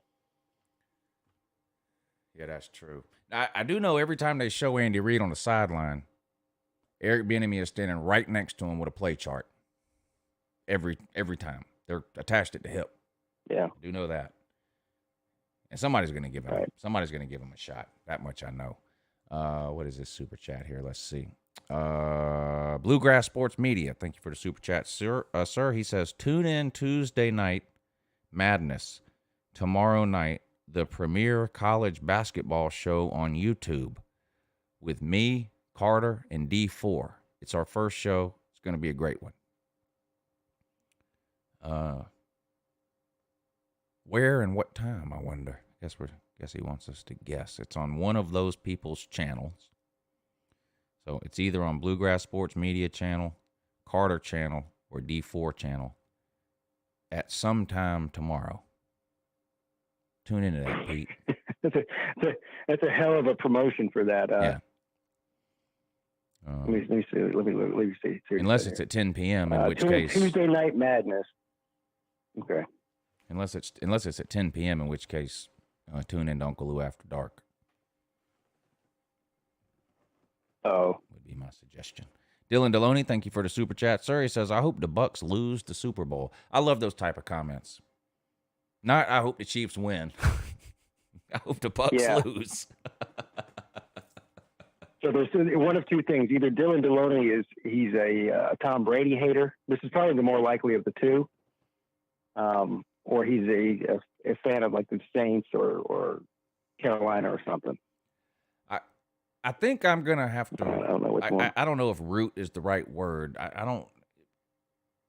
When you're watching a game and neither one of the teams playing is your team, is it really even possible to root? I don't know, but I'm going with the Chiefs, I guess, because they were my preseason pick. I don't really want to change now.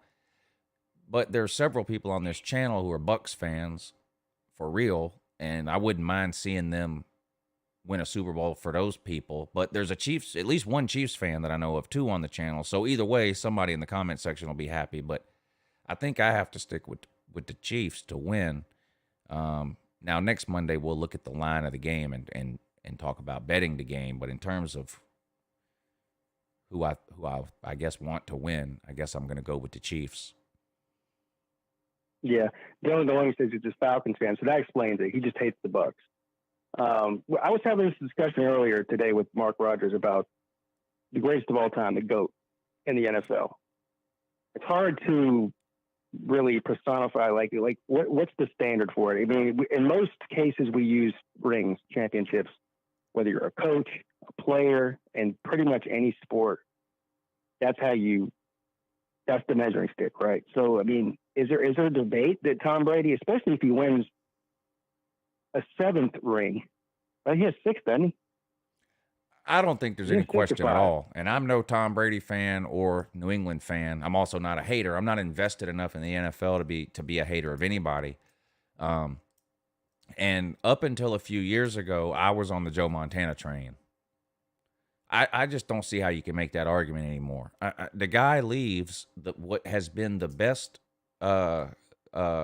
organization in pro sports for the last 20 years, New England, goes to Tampa Bay, a team that, I mean, outside of a couple of years in the early 2000s, have just been a trash can. They start off a little rocky, but he gets them to the playoffs, then wins 3 road games. 3 road games in the NFL playoffs. Yeah. And now he's back in the Super Bowl again at what, 43 years old with a perennial basement-dwelling team? I just don't see how you can make an argument for anyone else at this point. I don't think that rings are all that matters in determining who's good or not, or even great. But I do think that when you're talking about greatest of all time, I don't know that I don't know that there's anybody we consider to be the greatest of all time in anything that has no titles. Like Dan Marino. Dan Marino was one of the best 10 quarterbacks ever. Period. But I don't think here's the argument. He's never going to be considered the greatest because he never won a Super Bowl. Doesn't mean he wasn't any good, though. I mean, the guy was amazing, Dan Marino. But he's not the greatest of all time. Joe Montana had a bunch of Super Bowls and was really, really good. Tom Brady. Here's the other thing about Tom Brady. He's got the best receivers he's ever had right now. And who does he have? Yeah, Mike Evans? I mean, the guy had nobody for 15. He had Randy Moss for 2 years. Outside of that, his best receiver was Wes friggin' Welker. Wes Welker went to Denver and couldn't catch a pass. Yeah. I mean, it's just what Tom Brady did was unbelievable. Edelman's still in New England, and he didn't look the same with Cam Newton. Yeah. As he did with Brady. It's unbelievable. It's unreal. So I'm not an NFL expert. So if somebody else wants to argue somebody different, and okay, but to me, I just. And I know a lot of people hate Brady, but man, I don't see how you pick anybody else other than Brady for greatest of all time. Yeah, I don't either. I mean, you can look at any Super Bowl winning team and say, well, for instance, the first couple of Super Bowls he won in New England when he was younger, they had all-time great defense, right? So okay, yeah, that last Super Bowl that Peyton Manning won with the Broncos, Peyton Manning was terrible that year. They just had an all-time great defense. So I get all that, but it's not an accident. You don't win 6 Super Bowls in 20 years and then maybe a 7th now, just because the stars happen to align for you that year. I mean, there's something to that. He's played in the Super Bowl in over half the seasons he's been in the league. And can somebody tell me where New England was at before Brady got there, please? Nowhere. They were before Brady got to New England. They were Tampa Bay. Yeah. I mean, Drew Bledsoe had like one or two decent years and then got hurt. They put Tom Brady in, and that was it. The guy has made it to the Super Bowl in something like 11 out of 20 seasons. I mean, come on. Now, I think Michael Jordan's the GOAT, but there are people that make arguments for other people. Yeah. I think those are ridiculous arguments, but those arguments make way more sense to me than trying to tell me someone's better than Tom Brady. Like, I just don't even think it's close at this point.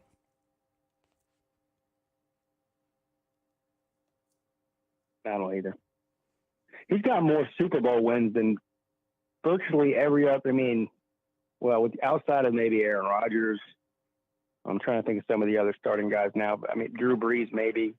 But he's got more Super Bowl wins than most of these guys have playoff wins in their career. Eric, nobody has skipped over your super chat. I don't know if you bumped your head or you having in the process of having a stroke or what, but calm your ass down. Nobody has skipped over your super chat. There's 2 super chats ahead of the super chat you sent a minute ago that also haven't been read. Okay? The super chats will get read. They always get read. Okay? I read the other 2 you sent. Why would I not read the third one? Jesus Christ. Now I don't want to read it. I mean, I read the one, You Love Me and Pete. I read that. And then I read the one from Bluegrass Sports Media, which was the next one. Now there's one from Dylan that I haven't read yet. Then there's another one from Bluegrass Sports Media that I haven't read yet. Then there's one from you. So I'm going to read Dylan's super chat. Then I'm going to read Bluegrass Sports Media super chat. And then it will be your super chat. Now relax, buddy. Dylan, thank you for the super chat. He says, I hope the Bucks lose the Super Bowl. Thank you. Bluegrass Sports Media, thank you for the super chat. He says, it's in my channel at 7 p.m. Eastern. There you go. All right, so Bluegrass Sports Media. Y'all tune into his channel tomorrow night, 7 p.m. if you're interested in college basketball regular season.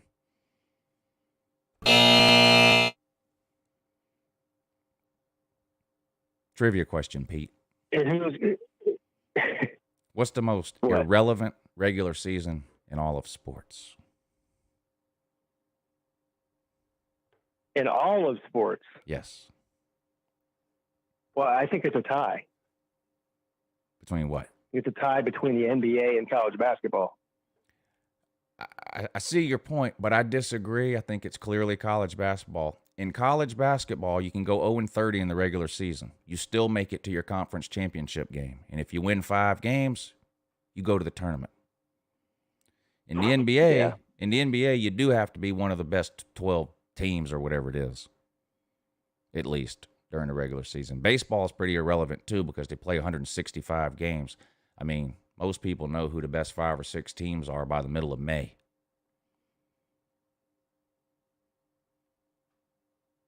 Oh, Ryan Parker, thank you for the super chat, sir. Let me read this right away. Great shoe, Lou, and pet. Go Bills, go Dogs. Sorry for your loss, Ryan. He's been around here a long time, big Bills fan. Sorry for your loss there, buddy.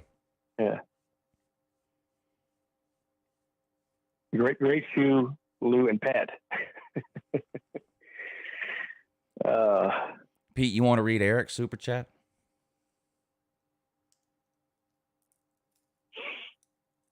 I can find it.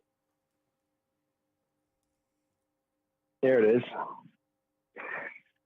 Eric, make sure you read it. Make sure you read it exactly like it's typed. Okay. Eric Odom, thank you for the $5 super chat. Sir, he says, surprised you're giving NFL a chance. You should. You're going to explain your channel. By the way, Hardman screwed up, but he made up. He did at UGA.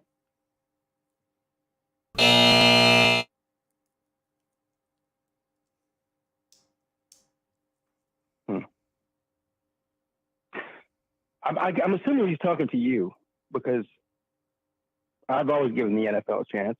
I'm an NFL fan. Well, we've been talking about the NFL on Lunch Money since the NFL season started. Yeah. I just don't understand why he got so pissed off. Do you? I think he just got impatient. He got impatient.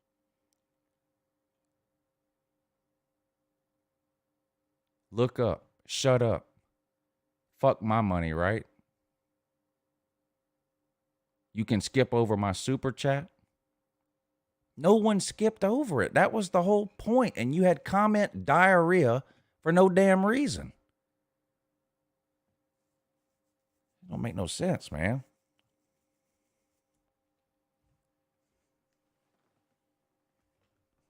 No one skipped a single super chat.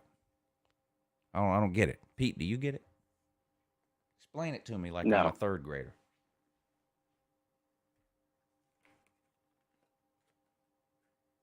I actually have skipped over people's super chats before and not read them. And I can tell you, well, it certainly wasn't on purpose, but I did feel bad afterwards. But that didn't happen here. So. No, when he started getting mad, the last super chat I had read was, I hope the Bucks lose the Super Bowl. And then there was Bluegrass had a super chat, and then Eric had a super chat. But I hadn't read either of those two. Those were the next two up. And he had a stroke and hit his forehead on the keyboard and started, and I don't know what happened after that. Now he's saying I skipped over his. I think I think he's trolling at this point.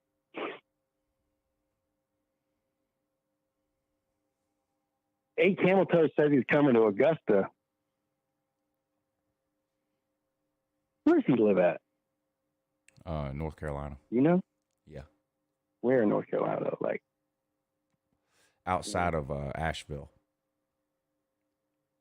Oh, okay. It was about a year ago that he said he was coming here. He was going to be here within 2 weeks. His brother-in-law was bringing him.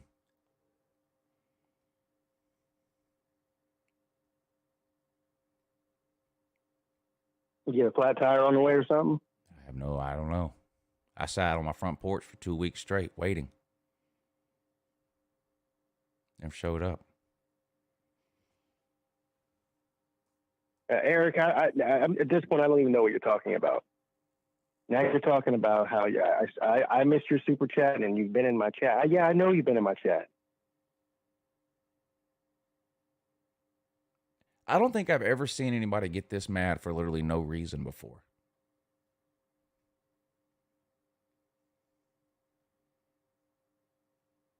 I mean, I don't ever read the super chats right when they come in because we're usually talking about something, and whenever there's a break in the conversation, I look over at the super chats and I'll read wherever we left off before.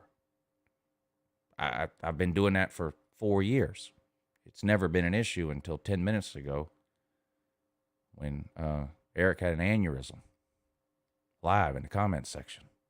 Weird. Pigskin pet. They keep typing pigskin pet in the comments section now. I know. Yeah.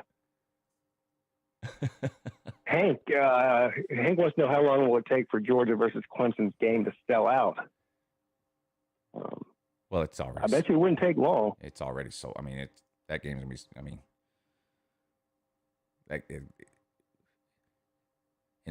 unless you're a season ticket holder, you're not getting tickets to that game. I can tell you that right now. You have to go on StubHub and get them. That's what I'm going to do. Yeah. Now, about the Slob Olympics, it's just about time. Yeah.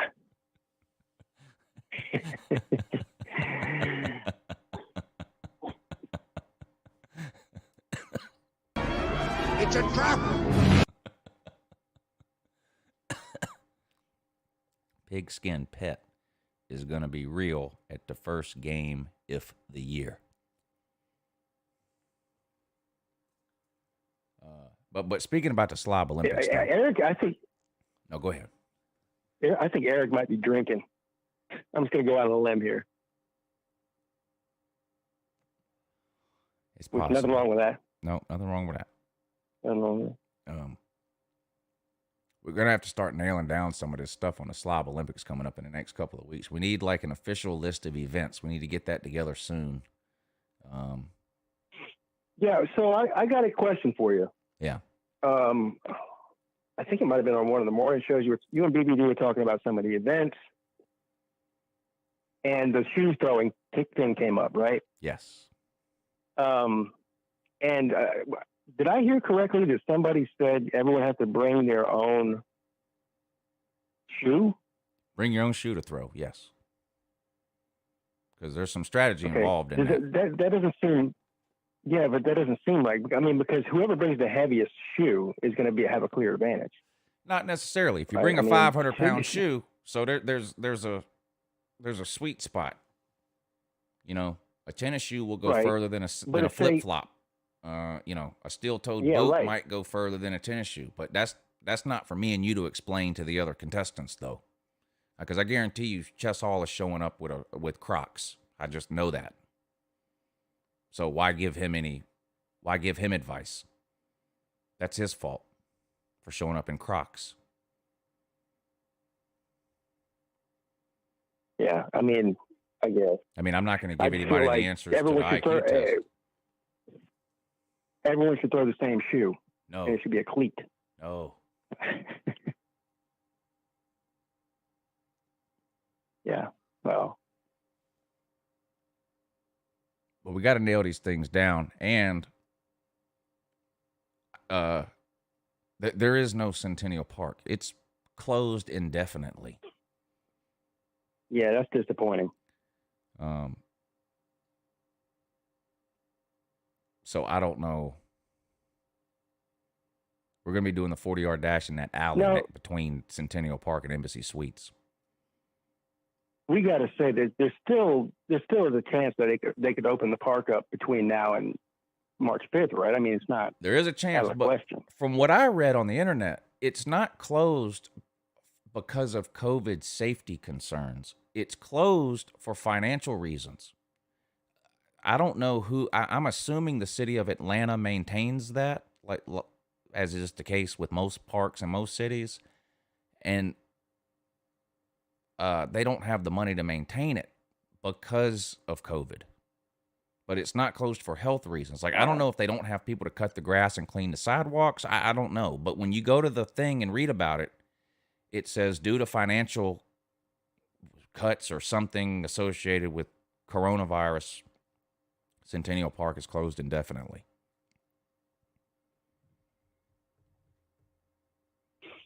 So I don't know. Luke Walker has it good. Have you? Yeah. So he says y'all could find a local high school or something like that. Of course, they'd have to let us use it though. You know. How about that trash can Bobby Dodd Stadium? Go there. Oh yeah. I mean, we're 2 blocks away from Mercedes-Benz Stadium. That would be amazing if we could do that. But we'll figure something out. Yeah. We'll figure something out when we get there. I don't know. Hopefully. And we're going to have a trophy, too. Otherwise. And the trophy is going to be one of these, some of these rivalry games in football, you get a trophy, and it's not a new trophy every year. Yeah, like the Golden Boot or the Paul whatever. Bunyan trophy. That, yes. And it's the same trophy. It's been passed around. Whoever wins gets to keep it for the year, and it's the same trophy, been around 100 years, whatever.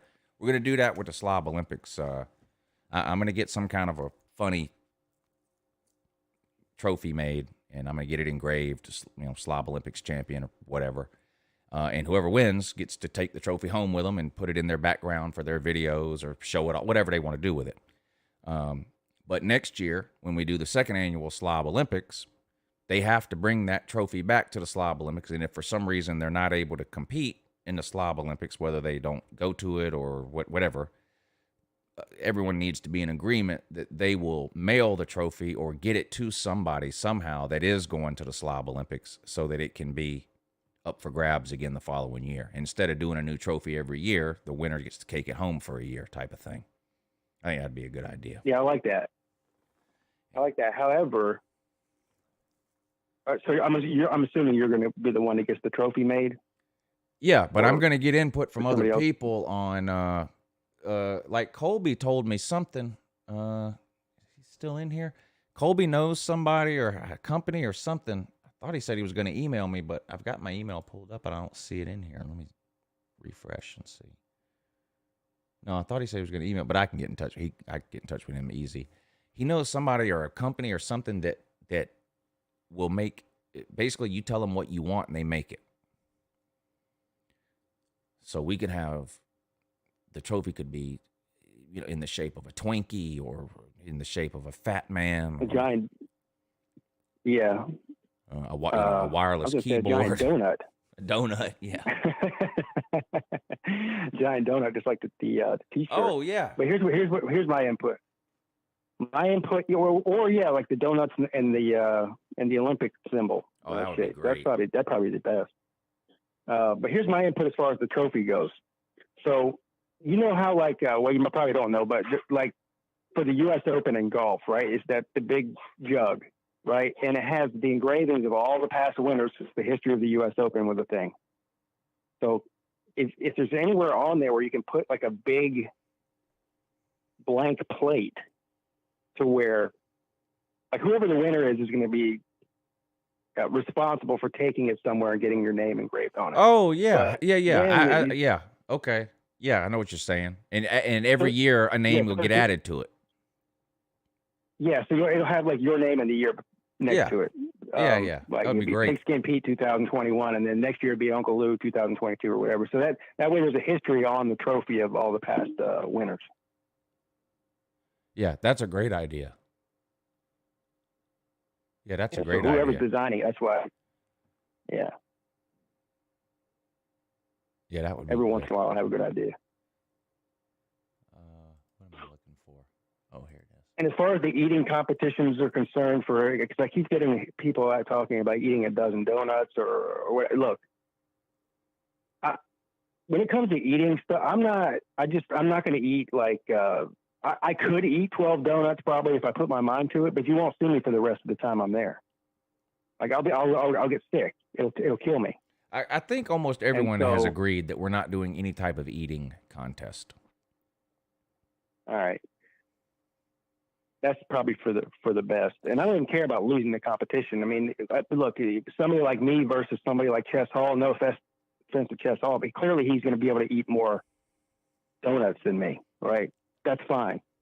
But I'm just not, I'm not getting myself sick over it. I'll be laid up in the hotel room. I do that. Do you like saltine crackers? Yeah, sure. Do you think you can eat 6? That's not very many. 6 saltine crackers in 1 minute. Probably not, no. Can anybody do that? I'll bet you $500 you can't do it.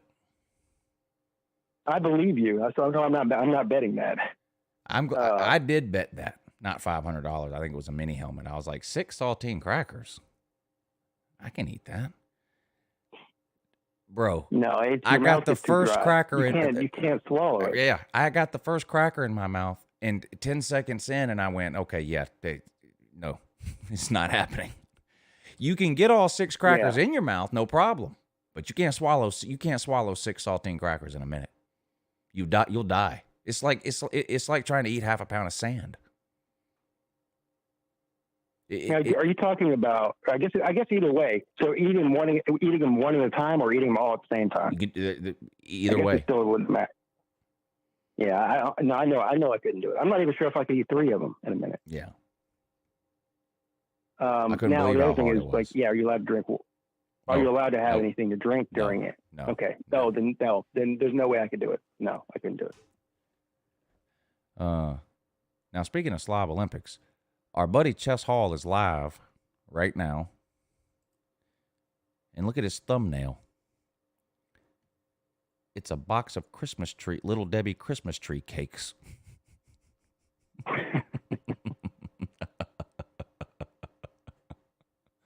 What's the title of the video? Monday Night Delight.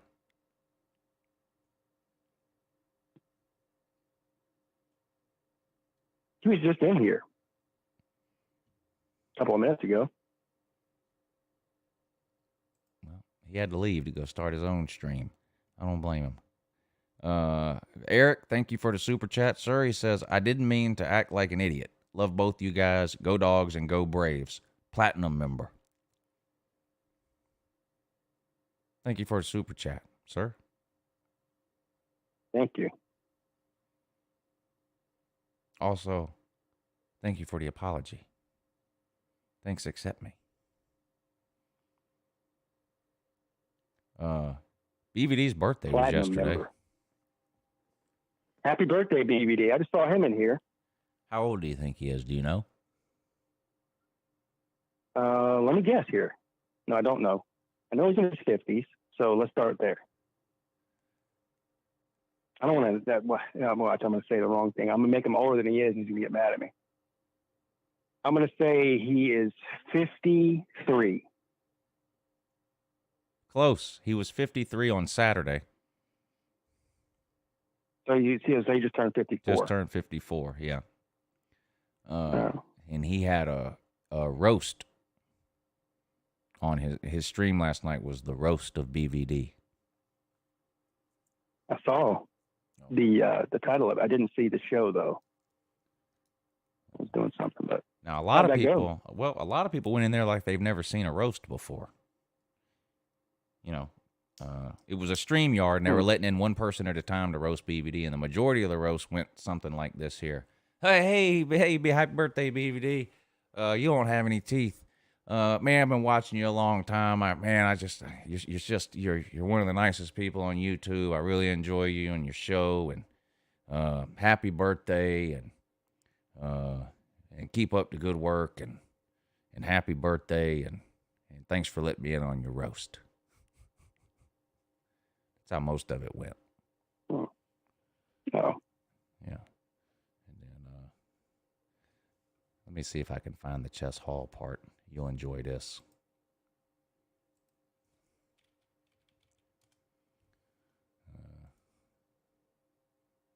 Yeah, here we go. He's number one on the laugh-o-meter. I love it. What's that? Oh yeah. Someone named. So this I is saw you in the back room. I was like, oh. This is the roast of BVD. The Chess Hall experience. Oh boy. Oh yeah. Okay. Here we go. So BVD. Oh my God. Happy birthday to you. Happy birthday to you. Happy birthday, dear Keith. Happy birthday to you. Were you able to see that? No, okay, I'm just now seeing it. Okay. I'm seeing it right now. It's on delay.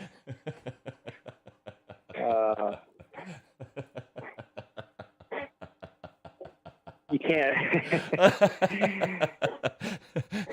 look at BVD.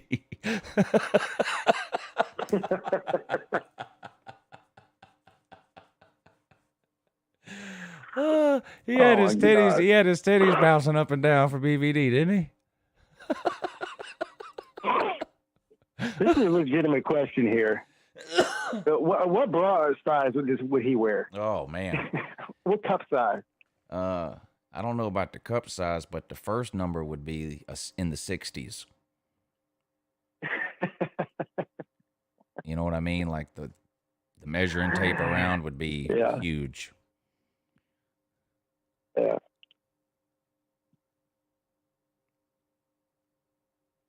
That was something. He's got no shame. No, he doesn't. He doesn't know the meaning of the word. He doesn't know the meaning of the word. Now, I attempted to actually do a real roast when I came in. Oh, you should have heard Ballard. Ballard. Can you imagine? Ballard came in and roasted BVD. Did he really try? He did. He did about what I said earlier. Something, Tennessee sucks. I You mean, don't, I you bet don't you I have any could guess what he teeth, said. but I love you. Go ahead, Ballard. Here we go. No, I was just gonna. I would imagine Ballard would say something about being a Tennessee fan. Just talk some Tennessee with you. Okay. Thanks. Thanks for coming, Ballard. Appreciate it, buddy. Keep up the good work.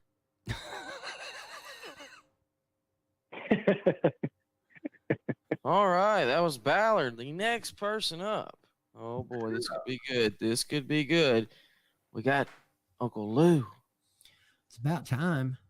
What? I almost had to come on and roast the roasters. What the hell is going on here? Who's that behind you? That's a big flopping blue cat. Oh, didn't he used to have a YouTube channel? I knew you was going to say that. He did. I recognize him. Yeah, he used to have a YouTube channel. Great job the host is doing too.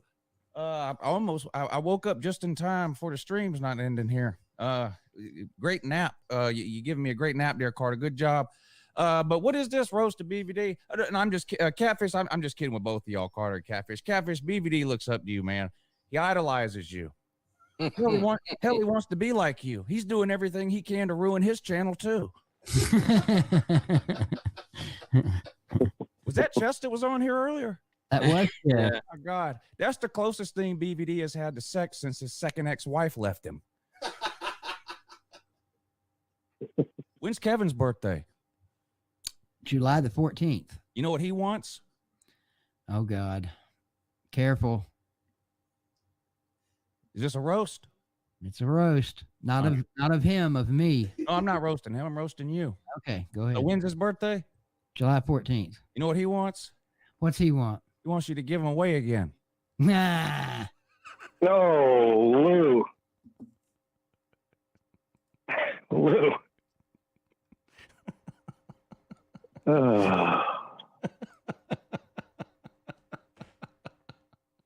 BBD, yeah.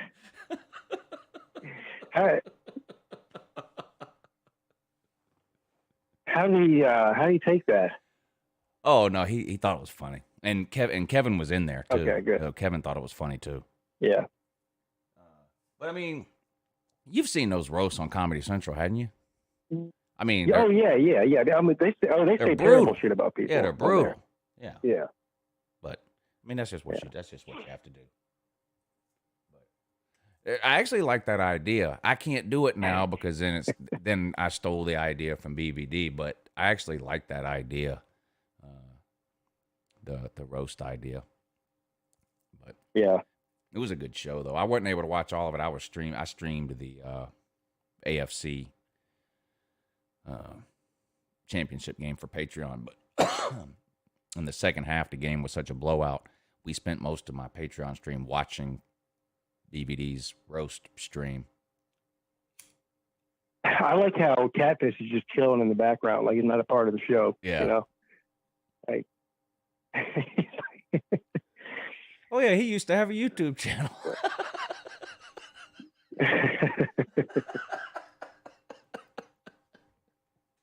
You were roasting Catfish too. Yeah. Anyway. Well, we made it to 12 o'clock. Yeah, that's a minor miracle. It is a minor miracle, yeah. Yeah, 2-hour show, because, of course, we're used to doing 1 hour. Listen, let me say this at the end of the show. All jokes aside, we honestly don't really know where this show is going to go. We do want to keep it gambling-related, at least some in every show, but we don't want the entire show to be that.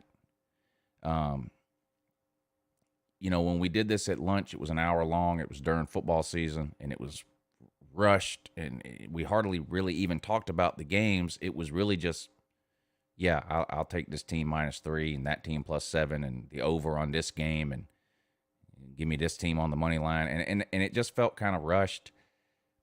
So we're moving it to 1 day a week, 2 hours, so it can be more of kind of a free form show, and we're still going to talk about some gambling. Even when it's not football season, we'll March Madness or the Masters, Kentucky Derby. When there's stuff like that, we'll still talk about gambling a little bit here and there. And we'll talk about some other sports related stuff too. I mean, it's not like, when spring football is going on, I'm sure we'll talk some about spring football, but the show's not going to be all about gambling or even all about sports, right, Pete? We're going to talk about, like I think the way you put, we're going to talk about whatever we want to talk about. Yeah. And I think another thing that we want to be clear about here is we want to get more people involved, having guests on. So if you're interested in being a guest, it doesn't really matter who you are.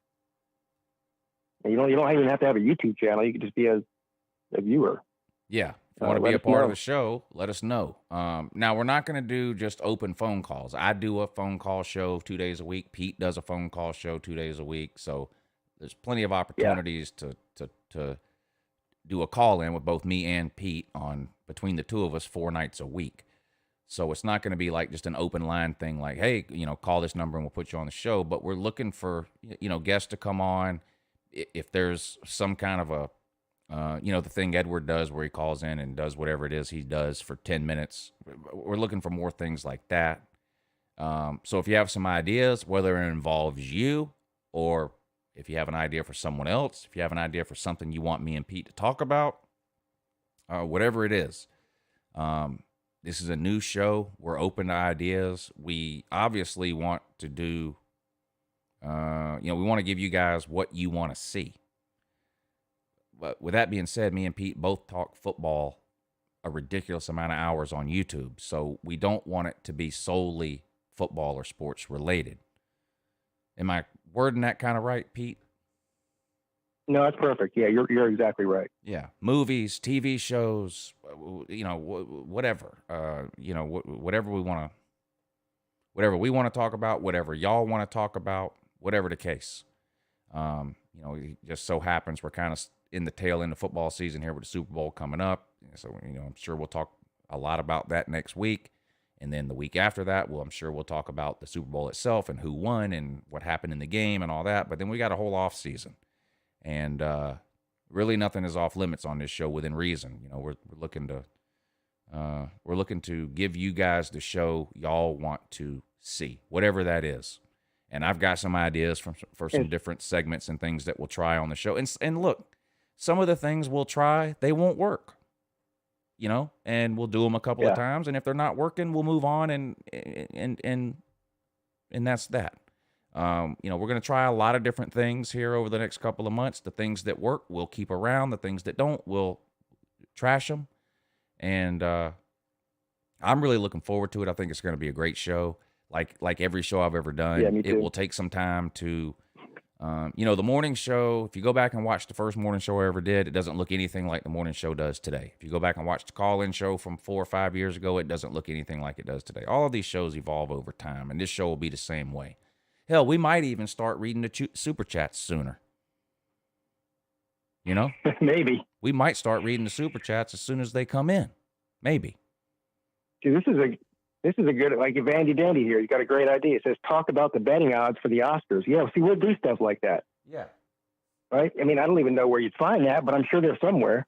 And that's a mixture of both betting and, talking about the movies or whatever. So, yeah, that's perfect kind of idea. Mention this, too. Pete knows this, and I don't know if I have said this on any show or any video, or I don't know if I've said this to anybody other than Pete.